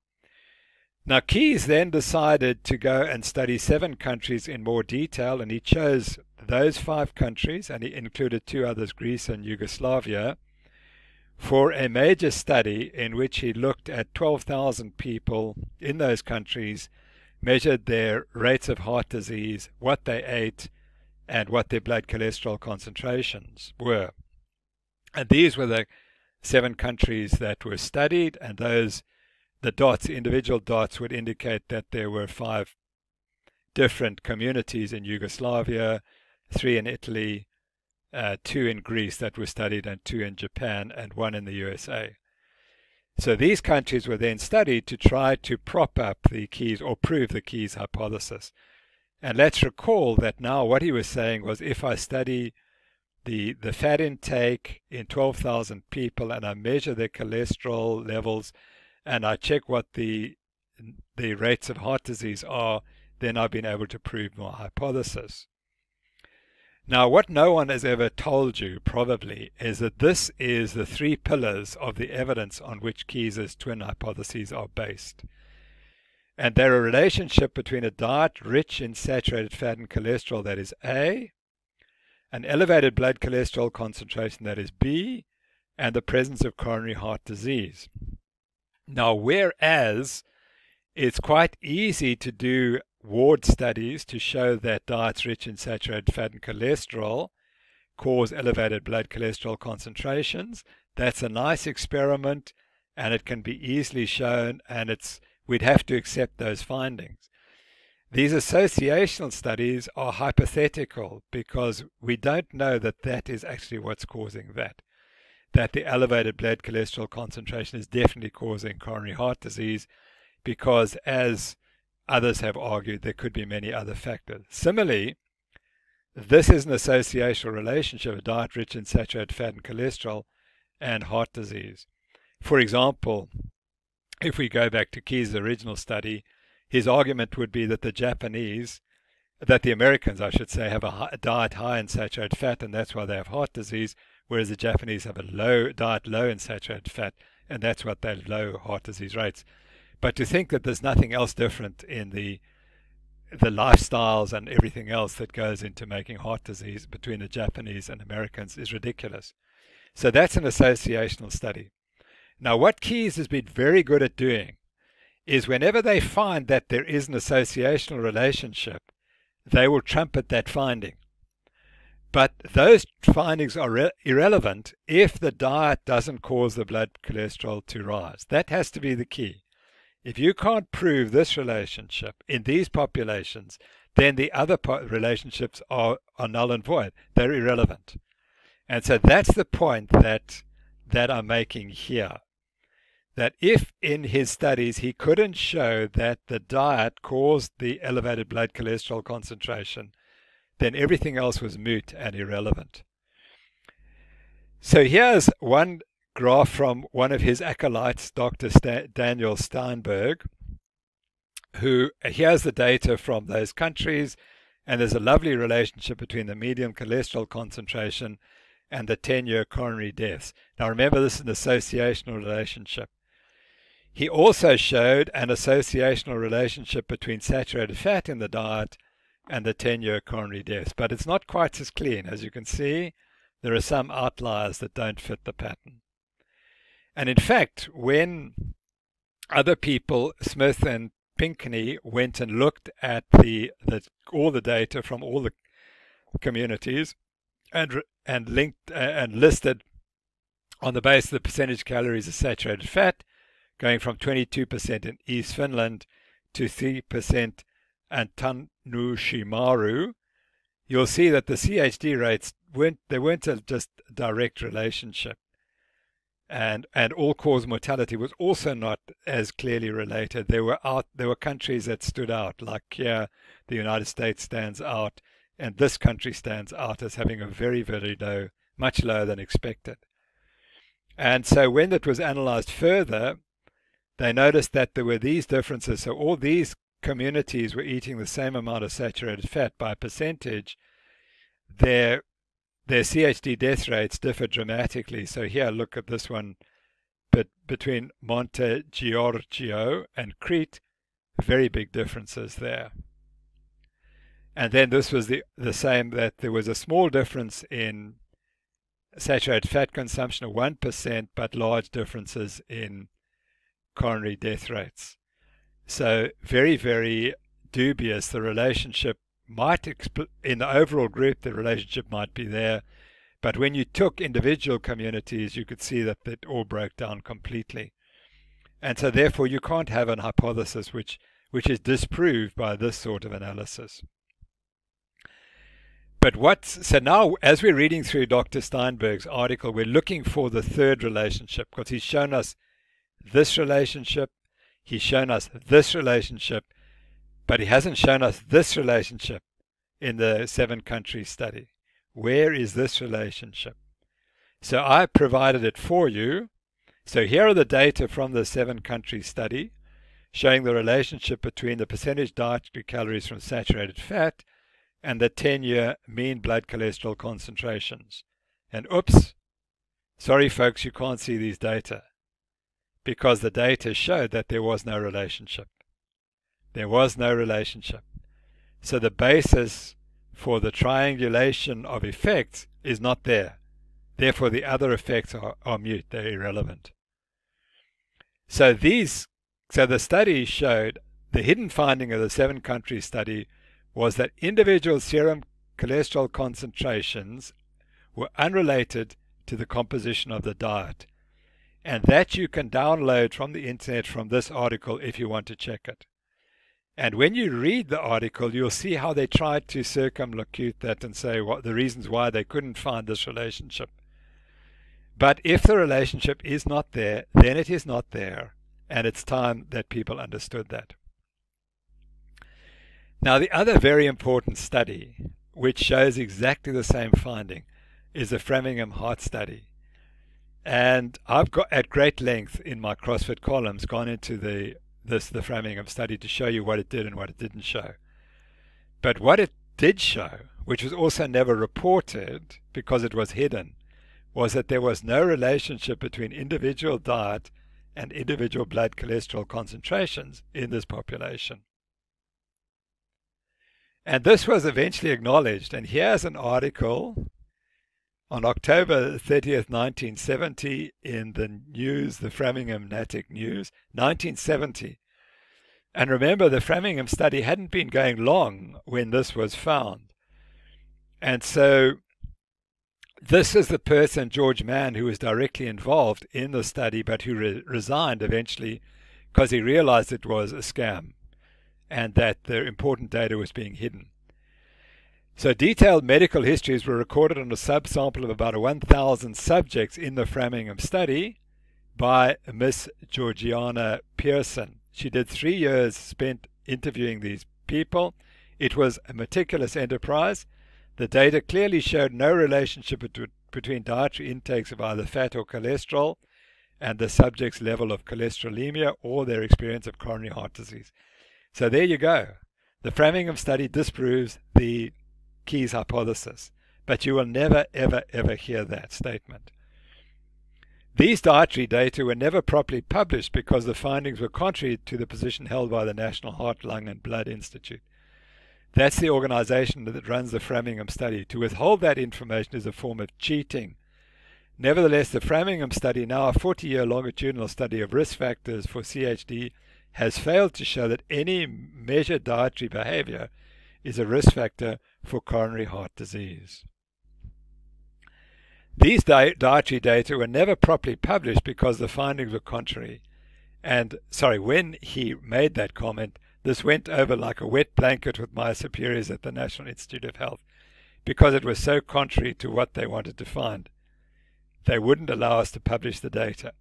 And they went and hid the data in one of the NIH buildings in Washington, D.C., and they were only recovered many years later to show that this relationship didn't exist. And if you read this article, the findings of the Framingham Diet Heart Study, you'll see that they acknowledge that finding. Now, it's also we're often told that the Framingham study clearly showed that cholesterol is a major risk factor for heart disease. Well, this is their 20-year data for the relationship between low, average, and high blood cholesterol concentrations and percentage who would develop heart disease. And you'll see that if you have a normal cholesterol, your probability of developing heart disease is about 10%. If you have it elevated, it's about 18%. So that's an 8% increase over 20 years, which means an 0.4% increase per annum. So that tells us if we want to protect one heart attack per year, we have to treat 250 patients. We have to reduce their cholesterol from that value to 250 patients for one to benefit. So that clearly never showed that there was a tight relationship with cholesterol and heart disease in the population in Framingham, and we also know that the diet wasn't a factor. Interestingly, the Framingham study eventually began to question LDL cholesterol as a significant risk factor when they started to measure HDL cholesterol. And already by the mid-1970s, the group researchers led by Cannell and Gordon were saying, actually, we got it wrong, that HDL is a protective factor and LDL is causative. So here we have a relative risk for people with different HDL values and compared to their LDL values. So on the left are people with low LDL cholesterol concentrations, and you'll see that as we move to moderate or so-called elevated cholesterol concentrations, if you have a low HDL, you'll see that the risk rises.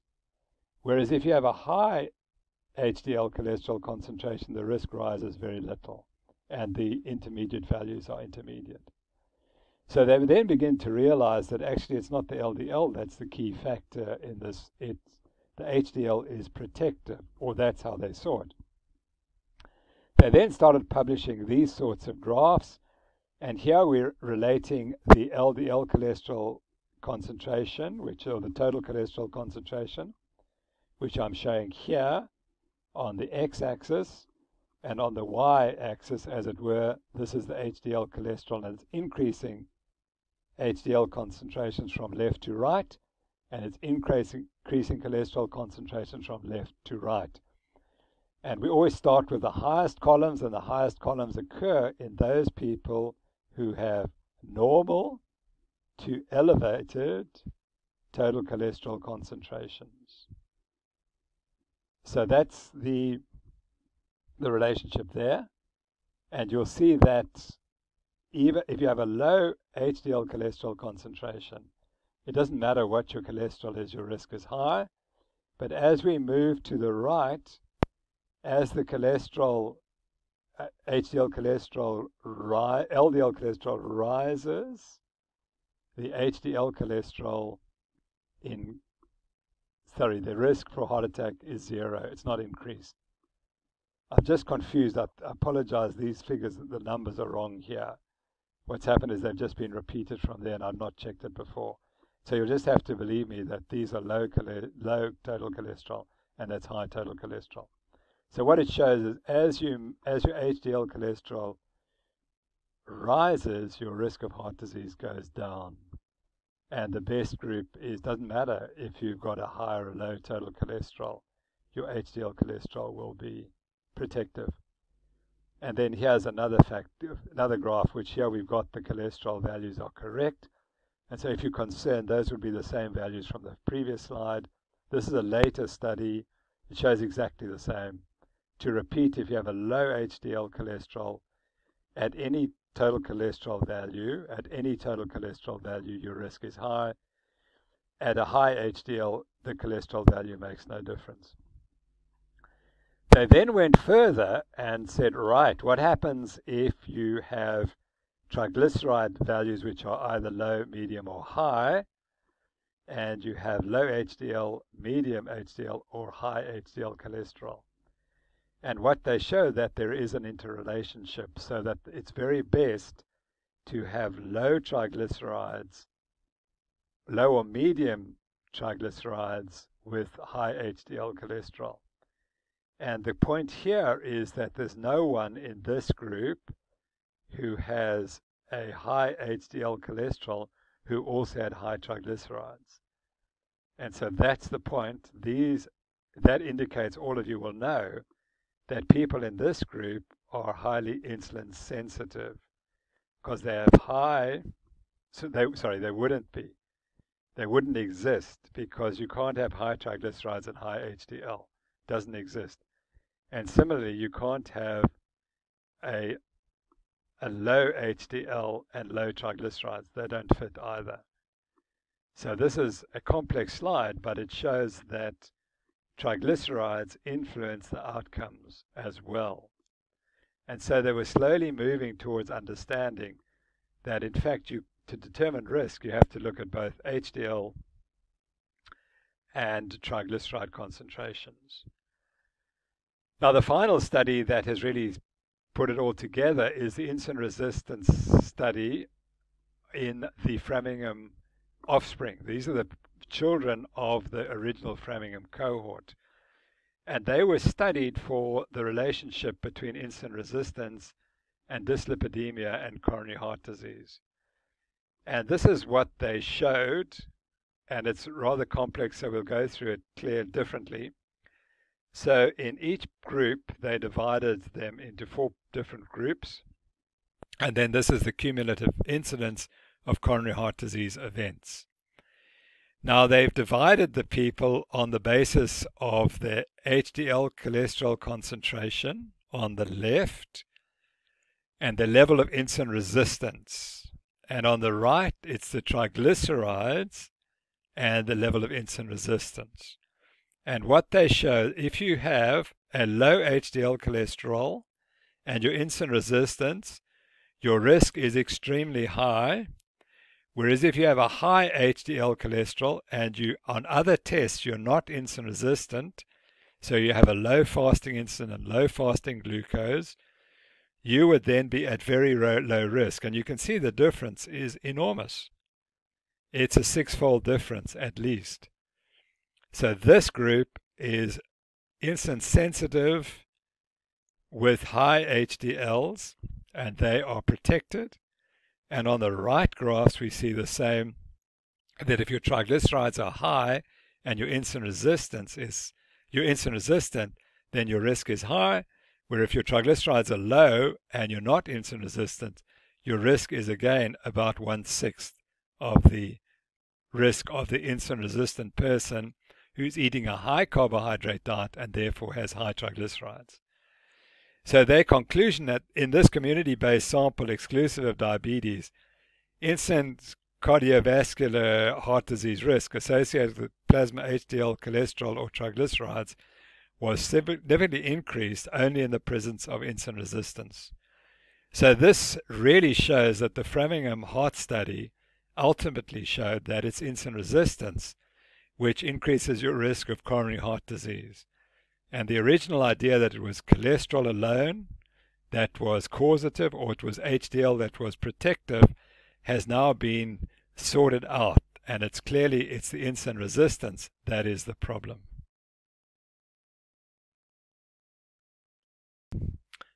So we move on to point 7. And this is a point that's very seldom reported or taught to medical students or dietitians. And it's the report from the Mr. Fit trial, which was one of the largest trials ever of reversal or changing coronary risk factors to see what the outcomes were. And of course, the reasons we aren't talked about it is because it didn't work. So Mr. Fit proves that reversal of all the major coronary risk factors, and I put the risk factors in inverted commas, because we just assume that they're risk factors. We're told that so often, we don't question. Including the use of a low-fat diet has no impact on longevity or mortality. So Mr. Fit stands for Multiple Risk Factor Intervention Trial. And this was the protocol that was followed. 360,000 middle-aged men were screened for cholesterol and other risk factors, smoking, hypertension, and so on. And the 12,000 with the highest risk factors were selected. So this was the sickest of the sick. There couldn't be any more ill people, potentially ill people, than were included in this trial. And half of them were put on a prudent diet. They reduced their cholesterol, saturated fat, and total calorie intake, and they ate more vegetables and polyunsaturated fat, whereas the control group just ate their usual diet. And the effect of this trial was remarkable, and I didn't realize how effective the intervention was in terms of changing risk factors. So this is Thomas Moore's book, is one of the three that I always prescribe to people. The other two, of course, are Nina Teicholz's book and Gary Taubes' book. But this was the original book, which looked at the early studies trying to link diet to heart disease and showing that there just was no evidence at all. So he describes how the results of this dietary intervention were extraordinary. Subjects reduced their cholesterol intakes by 42%, saturated fat intakes by 28%, and total calorie consumption by 21%. These outcomes have not been matched by any subsequent intervention. So if you wanted a real dietary intervention that worked, this was it. Using every technique then available, including monetary rewards, marathon group sessions lasting 2 to 3 days, during which subjects attempted to avoid smoking. Also the use of hypnosis and aversion therapy supported by continual monitoring by the interventionist, the number of smokers in the intervention group fell by 50%. And then there were remarkable changes in abnormal blood pressures. 87% of hypertensive subjects reduced their blood pressures to below the threshold defining moderate hypertension, and 67% reducing their blood pressures to the normal range. So there's no trial that could have produced better outcomes in terms of reducing coronary risk factors. So you would imagine that this must have a huge effect on subsequent incidence of heart disease and mortality. So let's see what happened.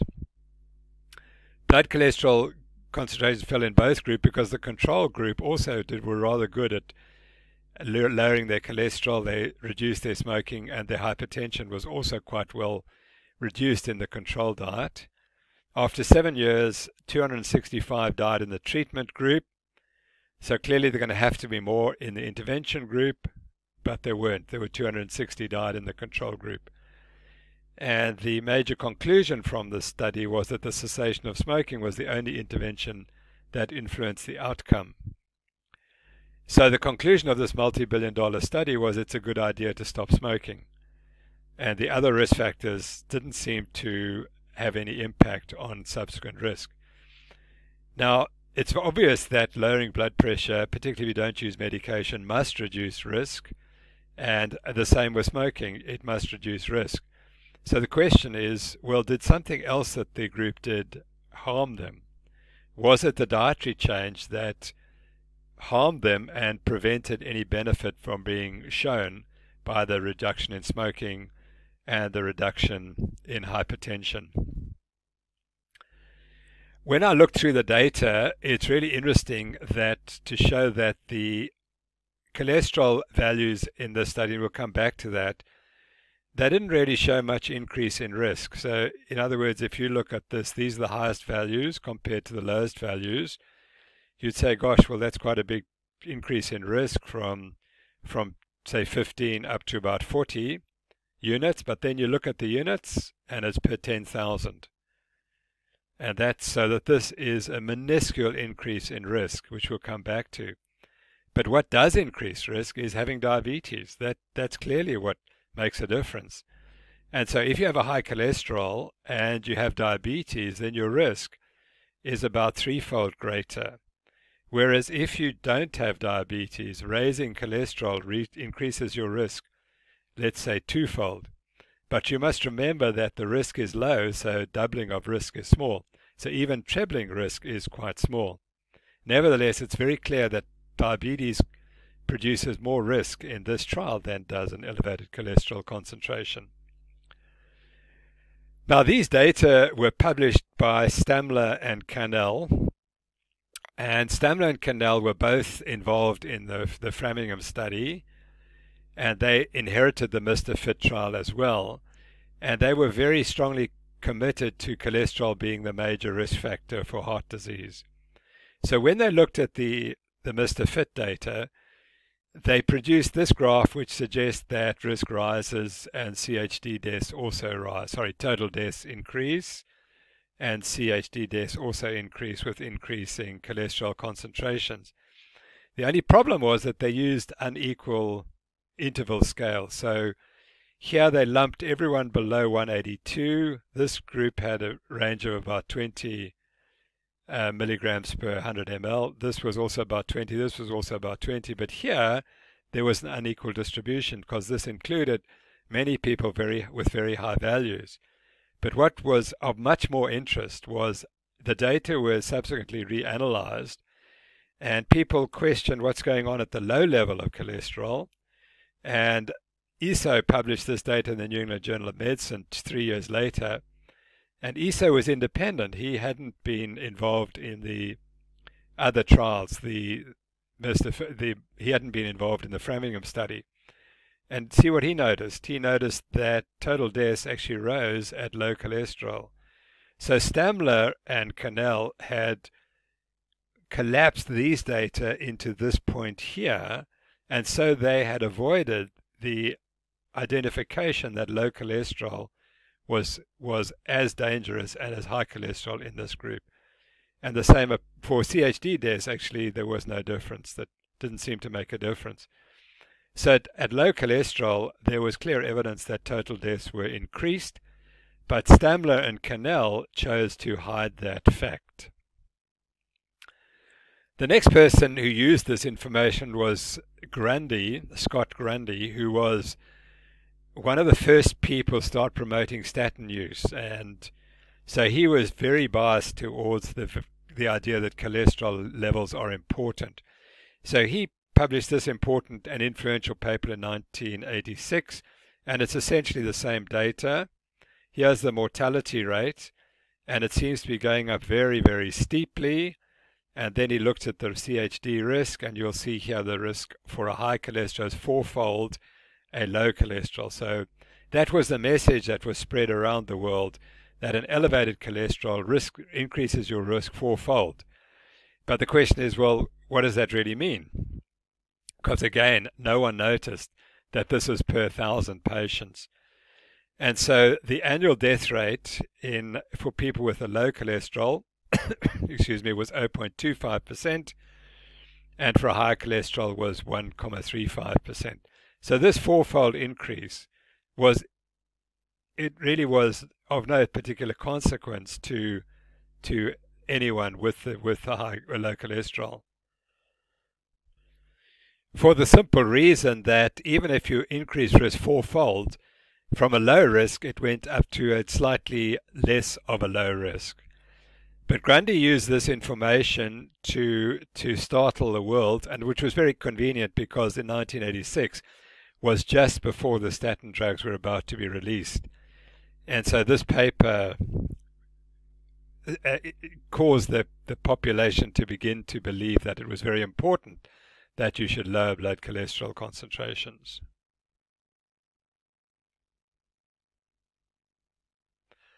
So there's the risk fourfold.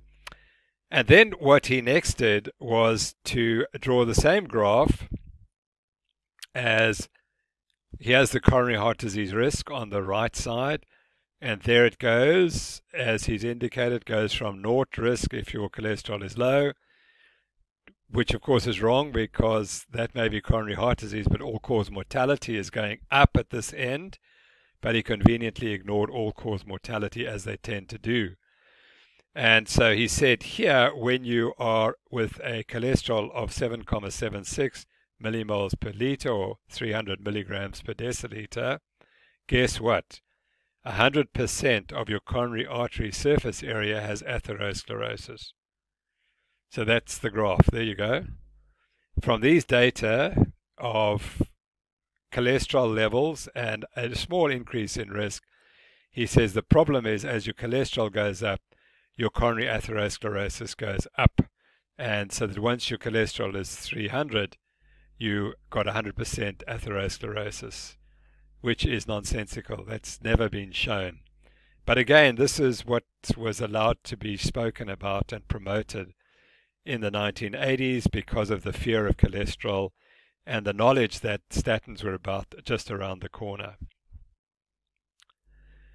So next point, point 8, is quite interesting. I've called it the big Harvard bribe of 1965. And this came to the fore only a few years ago. And here was a report of this paper. So sugar papers reveal industry's role in shifting national heart disease focus to saturated fat. And the paper that is referred to is by Kearns, Schmidt, and Glantz, and the title is Sugar Industry and Coronary Heart Disease Research, a Historical Analysis of Internal Industry Documents. And the story is that on the 1st of July 1965, the vice president of the Sugar Research Foundation in the United States paid a courtesy call to the Harvard Medical School, particularly the nutrition division, where he met with one or two of the professors there, and in his baggage that he carried with him were 4 articles that had just been published in the Annals of Internal Medicine in the June 1965 issue of the Annals of Internal Medicine. And his concern was that these 4 articles seemed to suggest that carbohydrates and sugar were detrimental to cardiovascular health. So remember, this is 1965. Keyes' hypothesis has been around since 1953. But there's plenty of interest in the role of carbohydrates causing hypertriglyceridemia, which may also be related to coronary artery disease.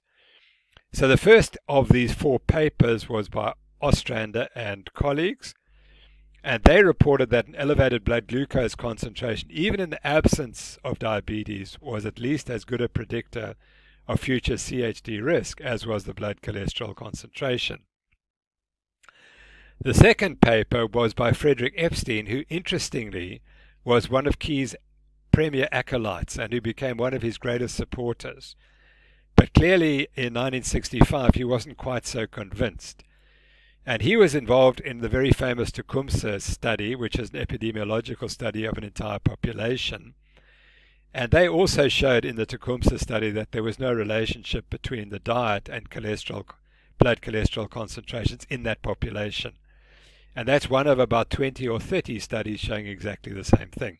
But what they did find was that the presence of type 2 diabetes predicted more severe disease in all the arteries throughout the body, not just in the coronary arteries. Thus, the detection of hyperglycemia with significant frequency among persons with each of 5 different manifestations of atherosclerotic vascular disease is a unique finding amongst epidemiological studies.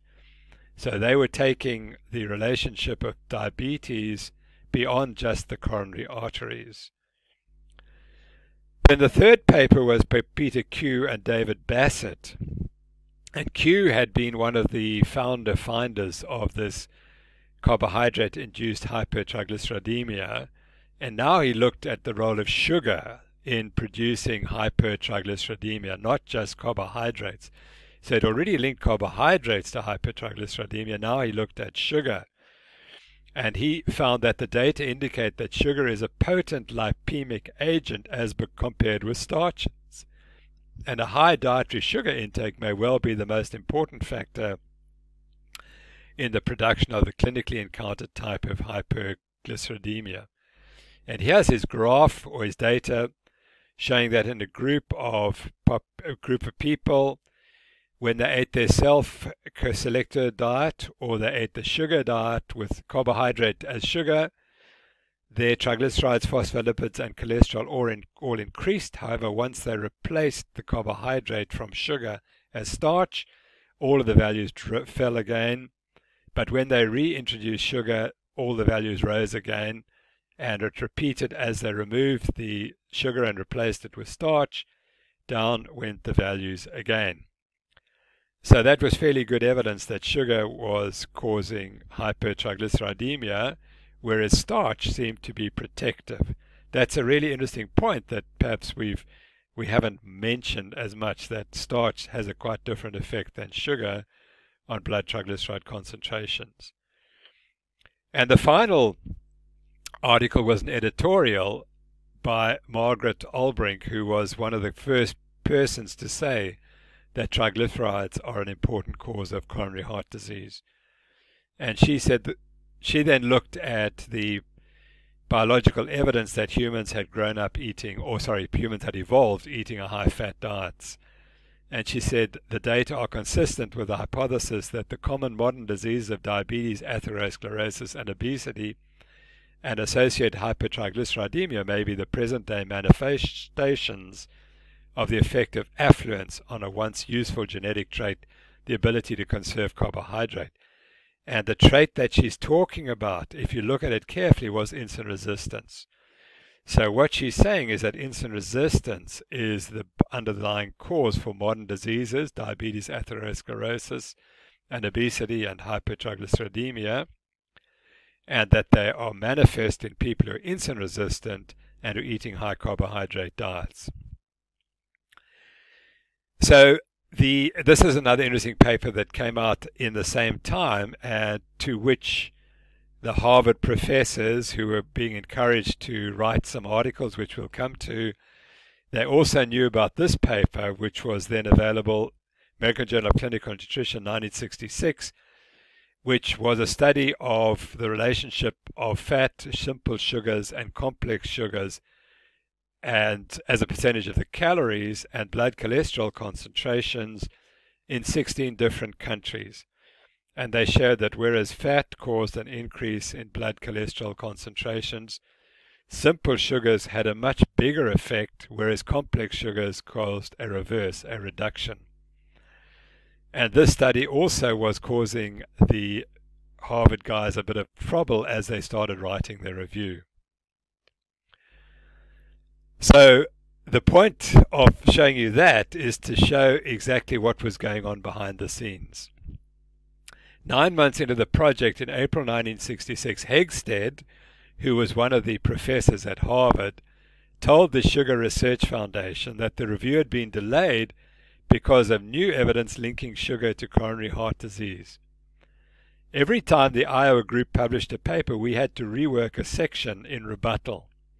The Iowa group was this group who reported a positive association between sugar consumption and elevated serum cholesterol levels in this epidemiological associational type study.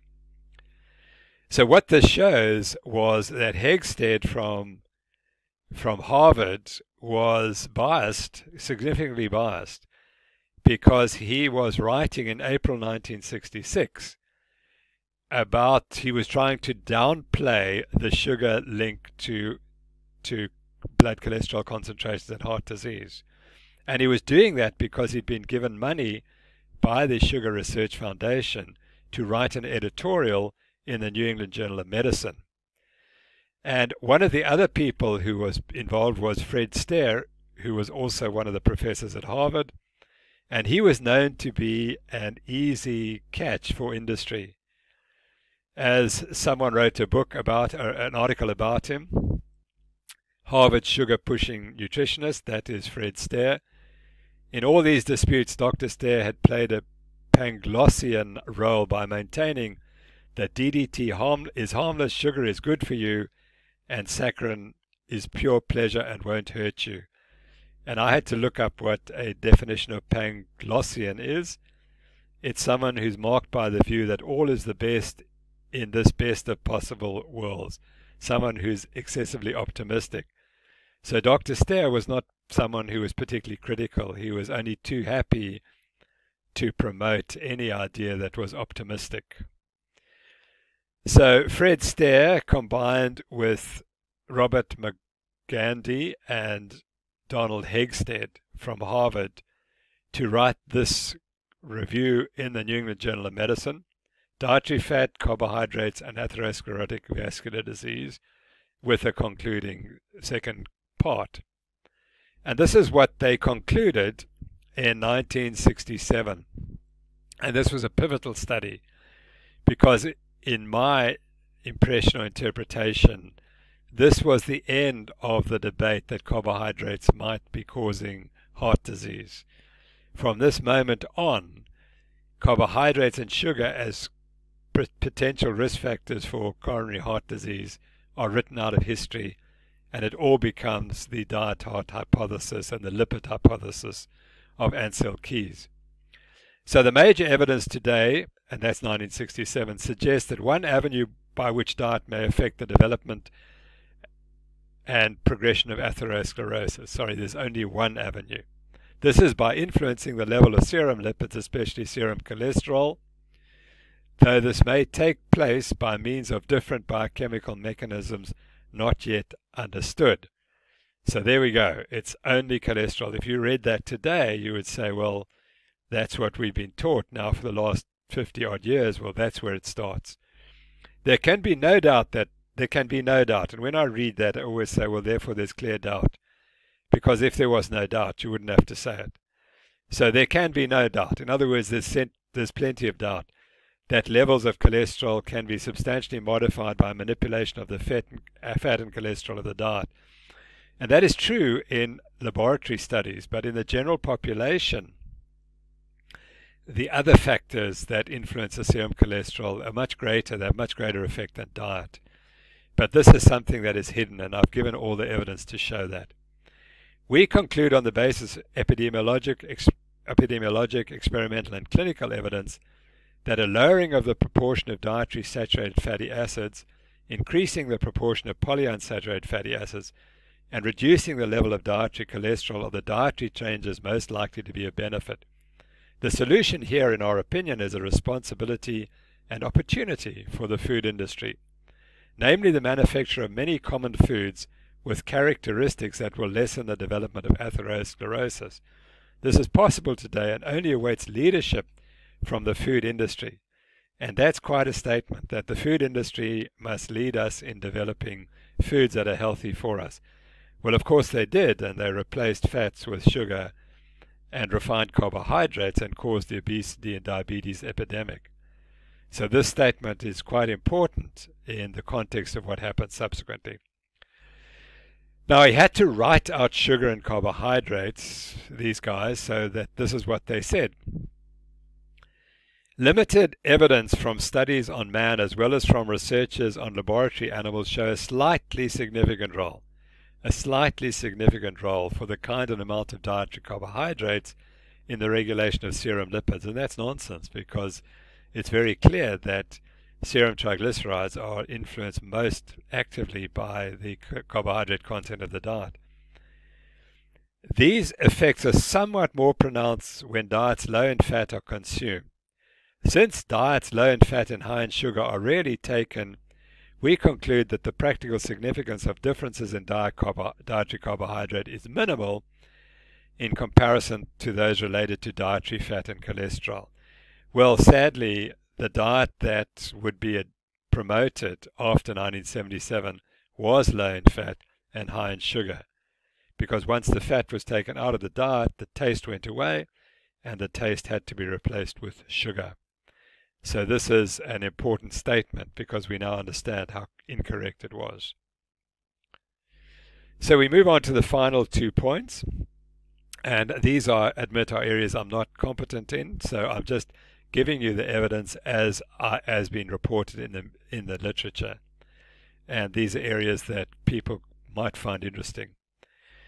So I've called this the big coronary artery histology fraud, and I learnt it from Vladimir Subotin, who's in remarkable shape for a man in his 60s, and as you can see, he's a champion bodybuilder, a weightlifter, general exerciser. So he's prepared to take on the world because he's got the muscles to fight it. And in his article that has been the most popular for me to read, he writes that excessive intimal hyperplasia in human coronary arteries before intimal lipid deposition is the initiation of coronary atherosclerosis and constitutes a therapeutic target. Now, here is some of the evidence which he presents, which I've called the great histology fraud. So here's a diagram, and I think this one comes from Encyclopedia Britannica, and on the left it shows a normal coronary artery, and on the right, or normal artery, and on the right it shows an artery that's invaded by coronary atherosclerosis. And so the key point is that there's an acellular space between the endothelium, which is here, and the tunica media, which is the muscular layer. And the muscular layer, as you can see, has got multiple layers of cells, muscle cells, but below the endothelium, there's no cells. So it's an acellular space. That's what the diagram says. And just to confirm that the tunica intima is the endothelium plus the subendothelial space, and the tunica media is the muscular layer. So that's what the textbooks show. And that is what is used to explain how atherosclerosis develops. In other words, the cholesterol invades, crosses the endothelium, because the endothelium becomes inflamed for some reason. The cholesterol accumulates in the subendothelial space, which is considered to be an open space just waiting for the invasion of cholesterol. So here's a diagram showing here's the endothelium, here's the subendothelial space, which is the tunica intima. There's the endothelium, here's the tunica intima. The subendothelial space, which is largely acellular according to this theory. Then you have the internal elastic lamina, and then you have the tunica media, which is the muscle cells. And here's what's going to happen, that the cholesterol is going to enter and cause the atherosclerotic plaque, and the plaque is going to progress. And again, can you see that the tunica intima is just an open space waiting to be invaded? So what Dr. Subotin did was he looked at work by Dr. Nakashima and his colleagues, where they looked at normal coronary arteries, and guess what? They found that the normal coronary arteries, the tunica intima is large. It's at least as large and as cellular as the tunica media. So here we have, in all these diagrams, you can see the tunica intima is thicker than the tunica media. This is not an acellular space. And therefore the question becomes, well, how does cholesterol squeeze between these cells to cause coronary atherosclerosis? So in human coronary arteries prone to coronary atherosclerosis, the tunica intima is at least as cellular as the tunica media. So how does blood cholesterol squeeze in between, its way between these cells to initiate coronary atherosclerosis? Nakashima continued their research, and they did coronary artery histology and staining of numbers of people who had died, and they then looked at their coronary arteries to see how does the coronary atherosclerosis develop. So the top figure, the top column, or sorry, the top row is of a healthy normal coronary artery. The second is one that has developed fatty streaks, and the third is grade 2 fatty streaks. And so what you see again is that the intima is thicker than the media, and the first event that occurs is that lipid starts to accumulate deep in the intima. And that progresses, as you can see here, in the fatty grade 2 fatty streak. there's more lipid, but the lipid is accumulating deep in the intima, not at the surface, which is where it should be accumulating if the cholesterol is coming directly across the endothelium. And then macrophage accumulation is also a factor in this disease, and the arrows indicate that the macrophages are pretty absent in the first 3 stages. But as the disease progresses, you can see more and more lipid accumulates, and now it starts to progress towards the luminal side of the artery, and you can see the macrophages are accumulating. So the conclusion is that atherosclerosis develops deep in the intima, not at the surface air level.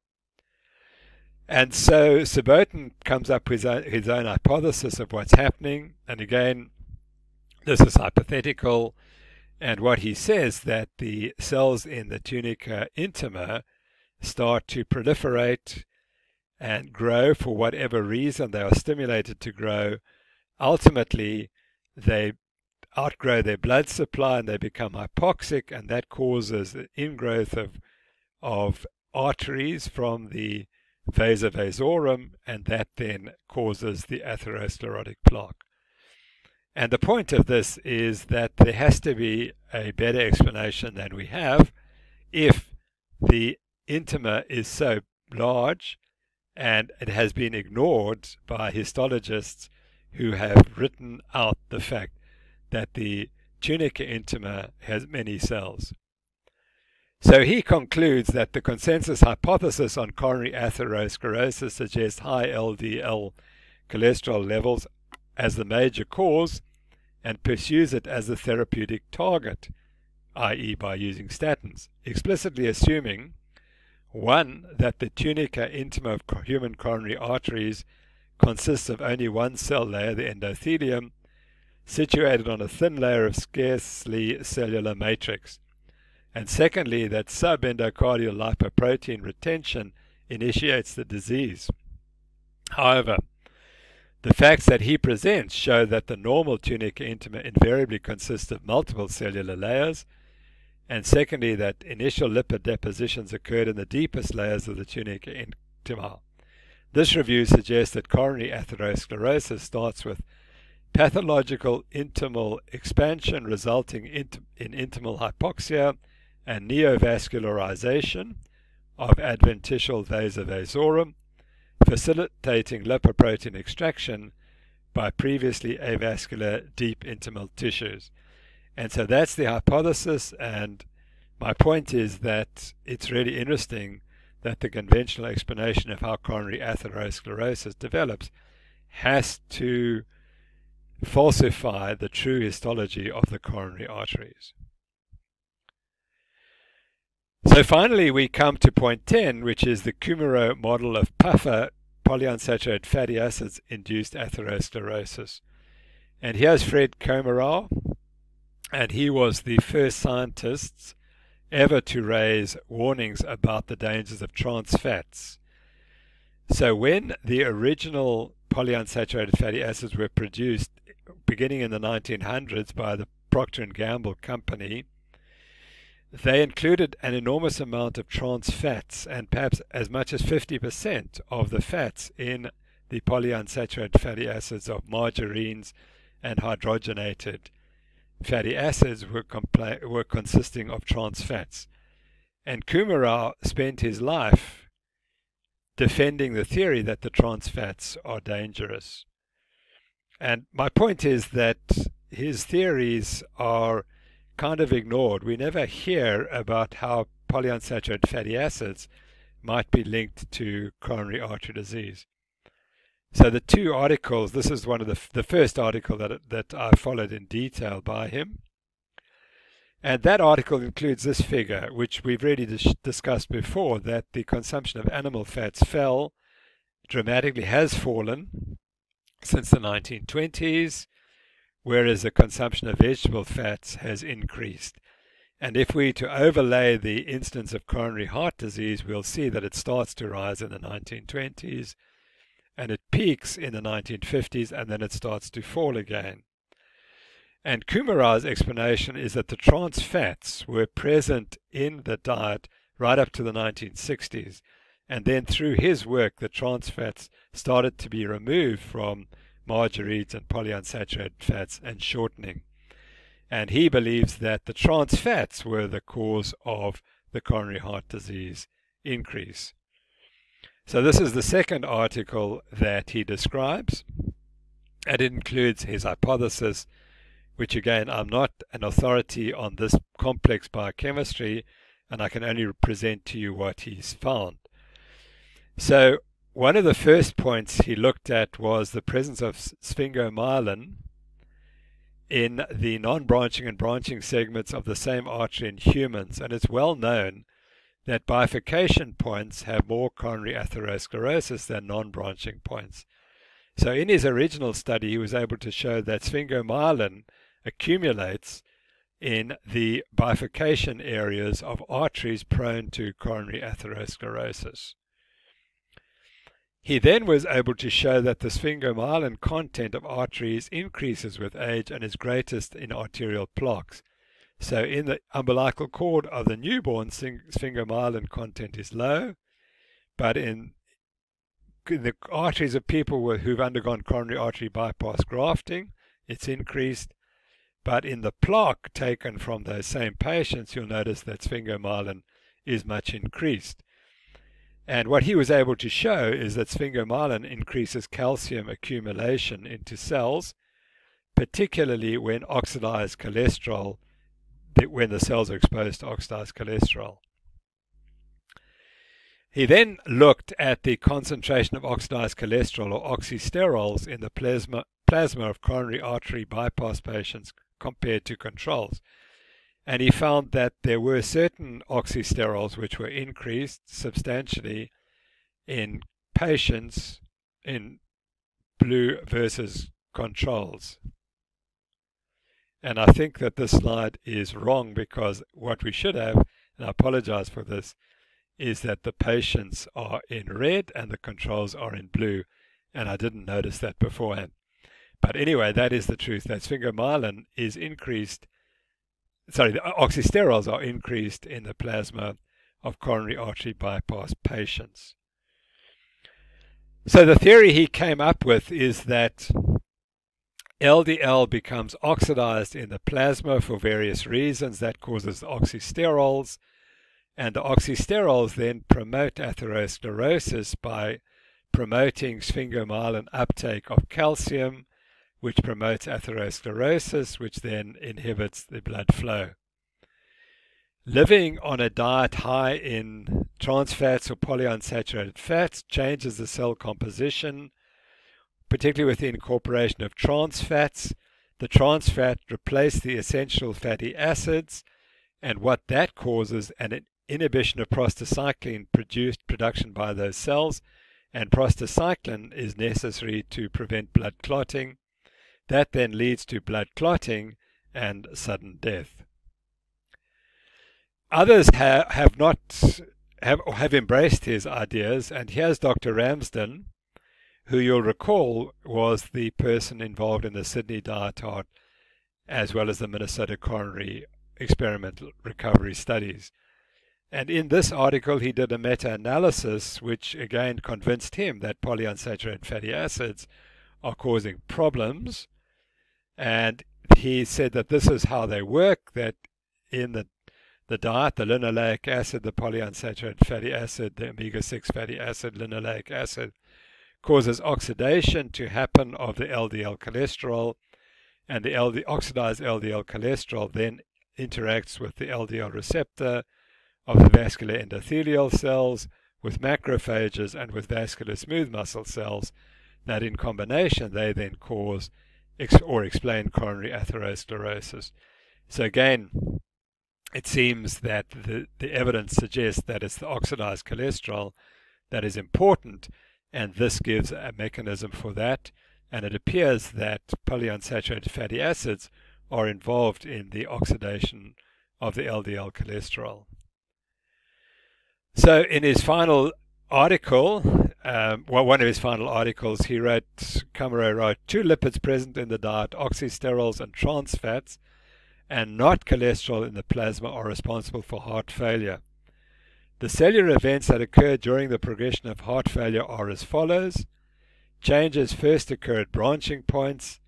There's a significant increase of sphingomyelin at branching points of the arteries, and those with heart disease have an increase in sphingomyelin in these arterial walls. Oxysterols, that's the circulating oxidized cholesterol, increase sphingomyelin synthesis, which leads to calcium binding in the arterial wall. Eventually, this causes the blockage of blood flow in the coronary arteries. And his conclusion is the most effective way to prevent coronary heart failure is to eat moderate amounts of foods, and particularly to avoid commercially fried foods and too many polyunsaturated fats. The banning of partially hydrogenated fats would eliminate trans fatty acids from human consumption. So I include this point to focus on the role of polyunsaturated fats, because I know as we talk about a low-carb diet, and I've been promoting a low-carb diet as well, but probably we've underestimated the toxic effects of polyunsaturated fats, and that's obvious because we kind of just assumed that they would be fine, they couldn't be harmful. Well, I think the evidence is growing that they are potentially harmful. So we come to the final slide, the summary and conclusions of all these 10 points. And these are the points which I've learned from this set of slides. There are more, but I hope I've made the point and that you will appreciate and agree with these conclusions, because I think they're terribly important as we advance our argument for the benefits of a low-carbohydrate diet. Firstly, it's important to distinguish true cause from reasons for a condition. And we've got blindsided by epidemiology, which offers all these reasons for a disease but can't tell us what the true cause is. I would say that the failure of cholesterol-lowering drugs to abolish all manifestations of coronary heart disease indicates that cholesterol is not the causa vera, the true cause of coronary heart disease. And what the cholesterol-lowering studies show is that the lipid hypothesis is false. But you see, they pad it up to say, well, you see that the statins do prevent a few heart attacks, although they don't affect mortality. So therefore, the theory is still true that the lipid hypothesis is correct, that blood cholesterol concentrations cause heart disease. That's not true. The fact is, the statins are meant to remove all evidence of coronary heart disease. And in fact, if you look at the statements of some of the people who promoted these drugs early in the 1990s, they said, well, heart disease will disappear in the early 20th century. And it hasn't. It's got worse, if anything. So that's my interpretation. We've been fooled by our epidemiology friends telling us that these are the reasons. We've got to focus on cause. And if you can't reverse a disease, you don't know what the cause is. And we do not know what the cause of coronary atherosclerosis. All we know is that the lipid hypothesis is false. In population studies, diet is a minor determinant of the blood cholesterol concentration, and I gave you that evidence in the 7-country study and the Framingham Heart study, and there are others as well. So if that is true, even if the lipid hypothesis is true, which is not C2 above, differences in heart disease rates between different populations cannot be due to differences in diet, because the cholesterol values are not determined by the diet. So the diet heart hypothesis is false, and that point is not made enough. So by finding that diet does not determine blood cholesterol concentrations in populations, and populations which may differ in the rates of heart disease, for example, the Japanese versus the Americans, then the diet can't be the factor that explains that phenomenon. And I gave you the Nai-Hon-San data showing that Japanese living in different countries have the same mortality despite differences in risk factors. So it's the fact of living in a different country that's the problem rather than the risk factors. Dramatic reversal of supposed major coronary risk factors failed to reverse CHD, all-cause mortality, in the Mr. Fit trial.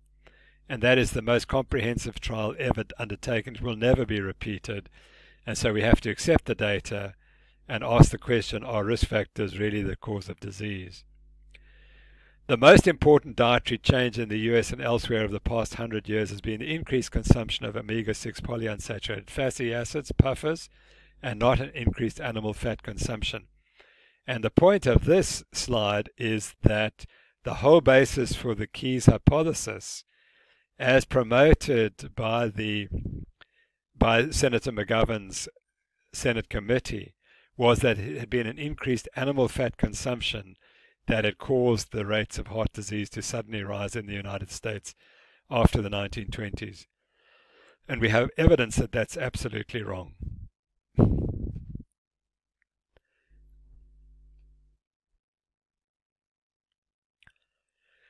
So the next point is that replacing dietary saturated fats with PUFA is known to cause harm. And that's from the Recover Minnesota Coronary Experiment, from the Recovered Sydney Diet Hard Study, and from the Women's Health Initiative. And my argument is that it's unethical for any medical practitioner to prescribe a diet that is known to cause harm. Anything that is known to cause harm is unethical. And I think that's a point we need to keep stressing. And then finally, the popular explanation of how coronary atherosclerosis develops requires that the coronary arteries have an histological design that they do not have. And that's quite telling that that point has never been made. So thank you very much for your attention over these lectures. I apologize that they went over a bit, but I think that the information I've tried to provide does indicate to you that the idea that fats in the diet cause coronary heart disease is completely fallacious, and there's never been any evidence for that. So we need to look to other explanations, and some of those explanations I've been also covered in these talks. So thanks very much, and best wishes to you all. Bye for now.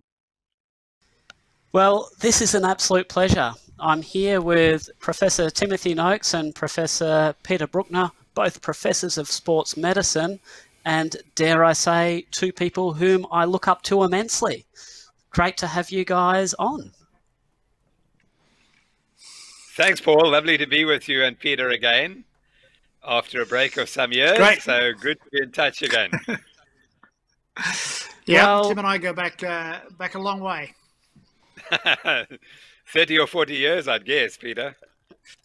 Yeah, we clearly met when we were young children. Yeah, and I have to credit Tim actually for first really opening my eyes to the whole low carb world. So I'm not sure my family would thank you, Tim, but I certainly do for my latest obsession, as the family would have it.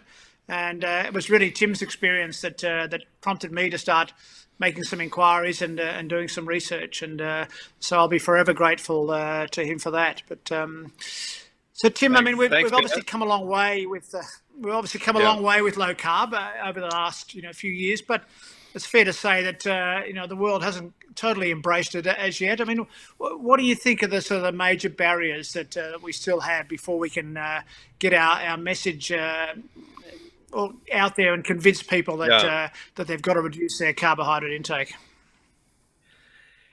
Yeah, I think the problem is that the medical schools, we still teach the wrong stuff, and that's so ingrained and it's controlled by industry. And I don't want to start the conspiracy theory right off the bat, but the reality is that that the medical schools are teaching what they're told to teach students, and because the control is so powerful, unless we change the teaching at the medical schools, we really won't make a difference. I think every doctor who turns to low carbs changes a lot of people's lives. And so doctors are critical that we should change their thinking, because it becomes like a virus if they spread it. But it's very difficult to get to the doctors. I'm fortunate I'm now actually able to teach some of the medical students at our university, and it's remarkable how open they are. But I worry, because I tell them all this stuff, and if they repeat it, I don't know what's going to happen to them. They'll probably fail the exams. So I mean, that's the reality. The resistance is so strong. Well, Yeah. we're actually, within our college, Peter, the Australian College of Sports and Exercise Medicine Physicians, it looks like there's now some movement to actually be incorporating an element of low-carb nutrition within the official curriculum, and that's something that you and I are both involved in on the periphery there. Yeah, that's exciting, and hopefully we'll continue to make progress in those areas. But the rest of the medical profession, I think I heard you say once, Tim, that half of everything we learn in medical school turns out to be wrong. We just have to work out which half. And I think we haven't quite, the majority of the profession hasn't quite worked that out yet. Well, I mean, it's absolutely amazing how much resistance to new ideas in the face of overwhelming evidence doctors can have. I mean, every so often I post on Twitter or something about experiences I have with other doctors, and I had a patient recently who had basically, reversed, type 2 diabetes, had inflammatory bowel disease, in remission, got off all medication, so on and so forth. And the endocrinologist was absolutely ecstatic and said, okay, yes, this is a very good reversal of blood sugars, so on and so forth. And in the recommendations, essentially recommended this patient go back onto their previous diet to lower their LDL cholesterol, ignoring the massive improvements and the multiple medications the patients had seen. How do we get past this fact that doctors are just wearing blinkers? Yeah, I think it's also all about personal experience. So we've all had the same personal experience, and that's why we're committed, because we saw it made such difference to our lives.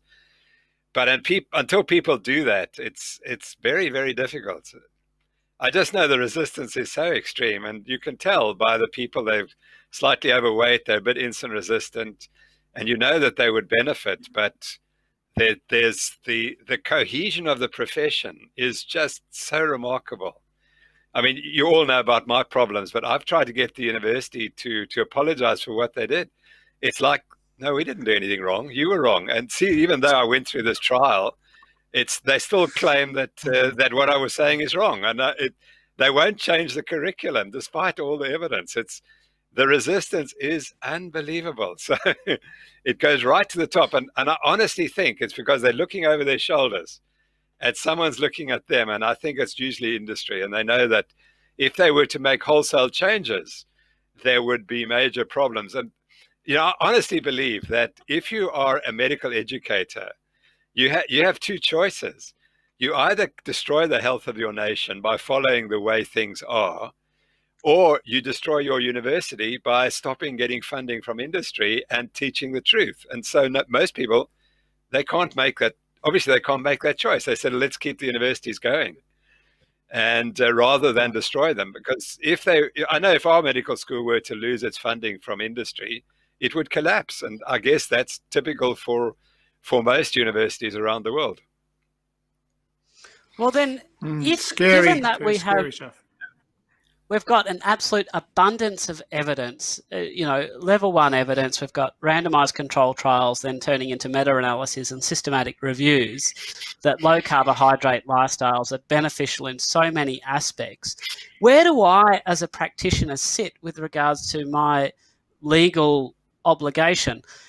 At the moment, I practice low carbohydrate medicine unashamedly. But am I putting myself at risk because I'm going against the norms of the profession? I'll let Peter answer that one.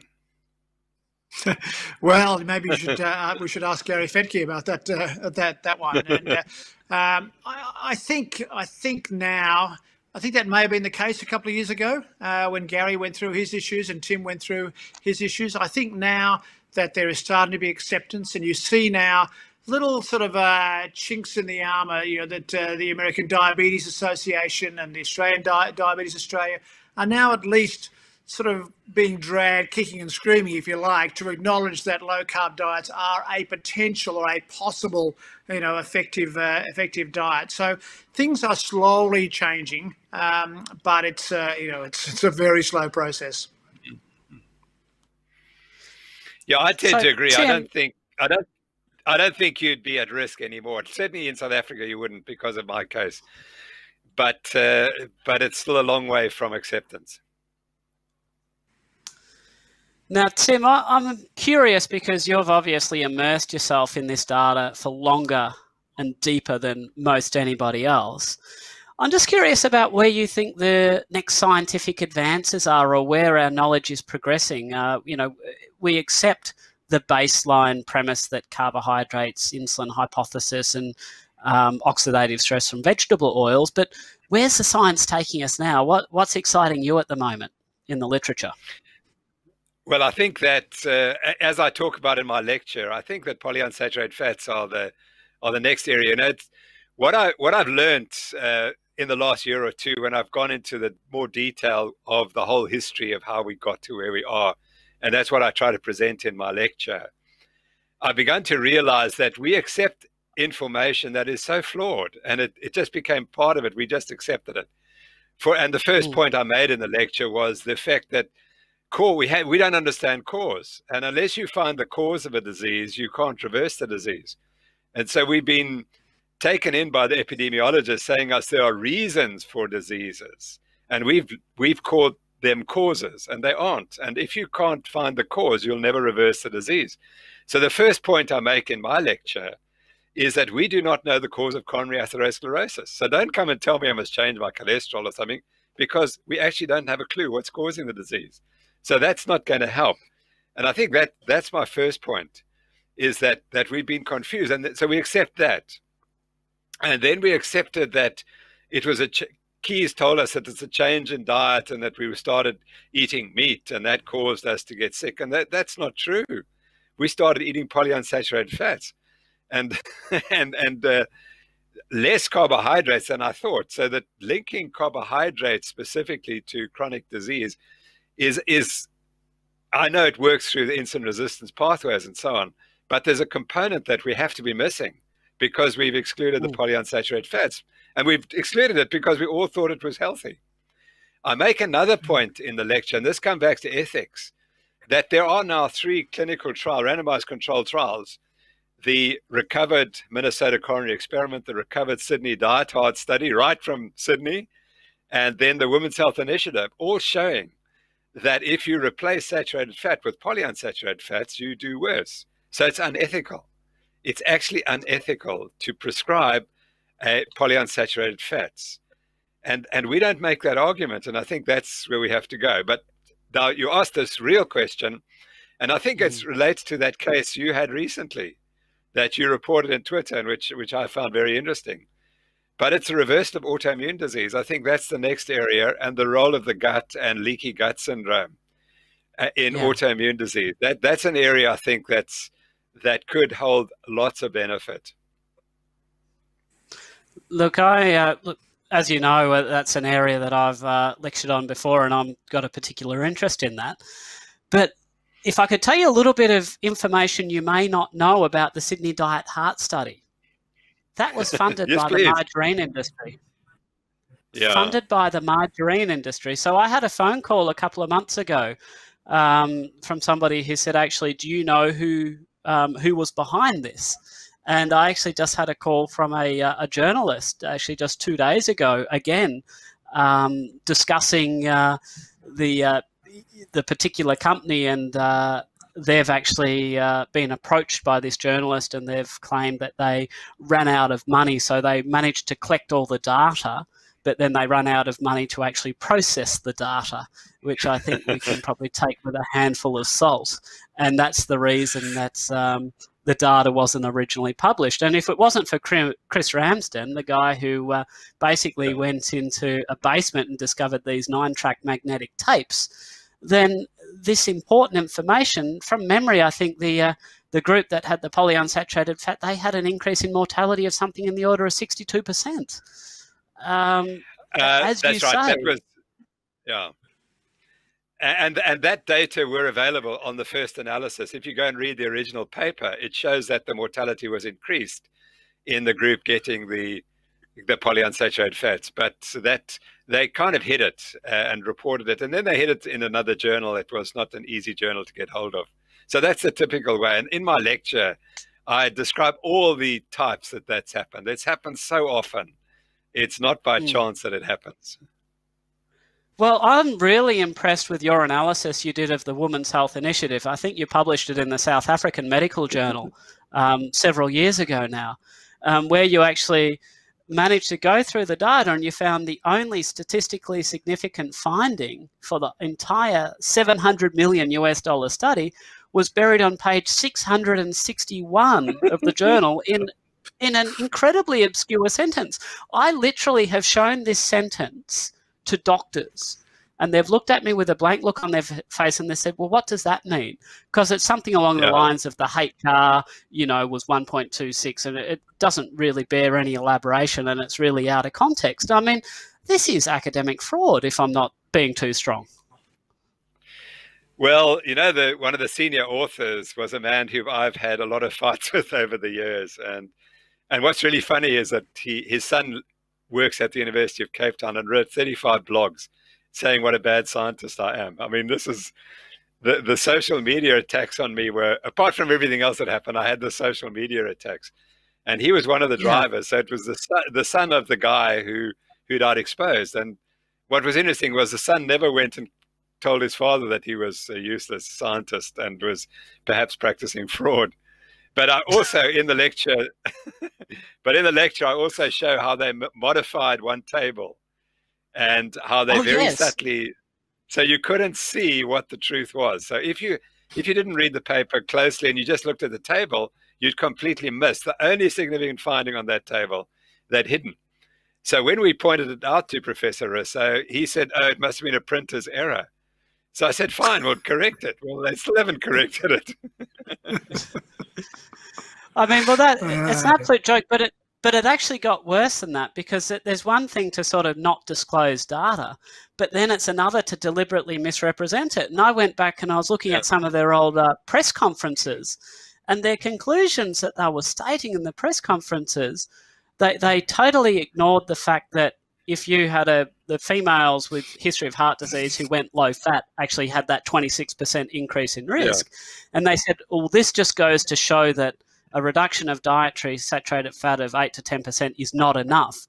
This study is evidence that we have to have stricter reductions in saturated fat. Totally contrary to any evidence. Yeah.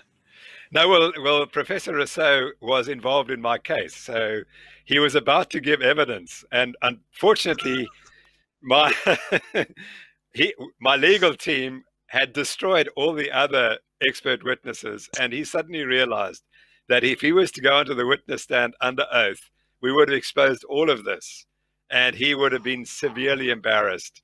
And at the last minute, literally at the last minute, he pulled out as an expert witness, because he knew Dr. Rocky Ramdas, who was my chief support lawyer, would have destroyed him, and that all of this would have come, and we would have had him on the stand for 2 days, and we would have loved it. But he was clever enough to make sure. But the point is, at the very time that the South African organization that charged me, the Health Professions Council of South Africa, at the very moment that they were deciding whether to charge me, he suddenly arrives in South Africa and gives lectures on the value of the low-fat diet and the Women's Health Initiative. At the very moment, funded by Unilever. Just make that little point. He arrives in South Africa and starts talking to the dietitians about the Women's Health Initiative study. So this is 2014. This is 2005. It's how many years? 9 years after he published this potentially fraudulent data. He's still saying the same thing in South Africa. Yeah. There's a bit of a whiff around that. Yeah. Well, the whole, let's not go into the trial, but it was all made up. So he was just part of that. Tim, we're running out of time, so we better finish it up there. But thank you very much for your contribution to this conference. It's been immense. You've been an inspiration to many of us for a long time, and I'm sure you will continue to be. And we really appreciate your time today. Thanks, Peter, and same to you. You've inspired me. Your book on sports medicine is the Bible. It's an astonishing achievement, and I've said that so frequently that one of the greatest contributions to sports medicine is your and Karim's book globally.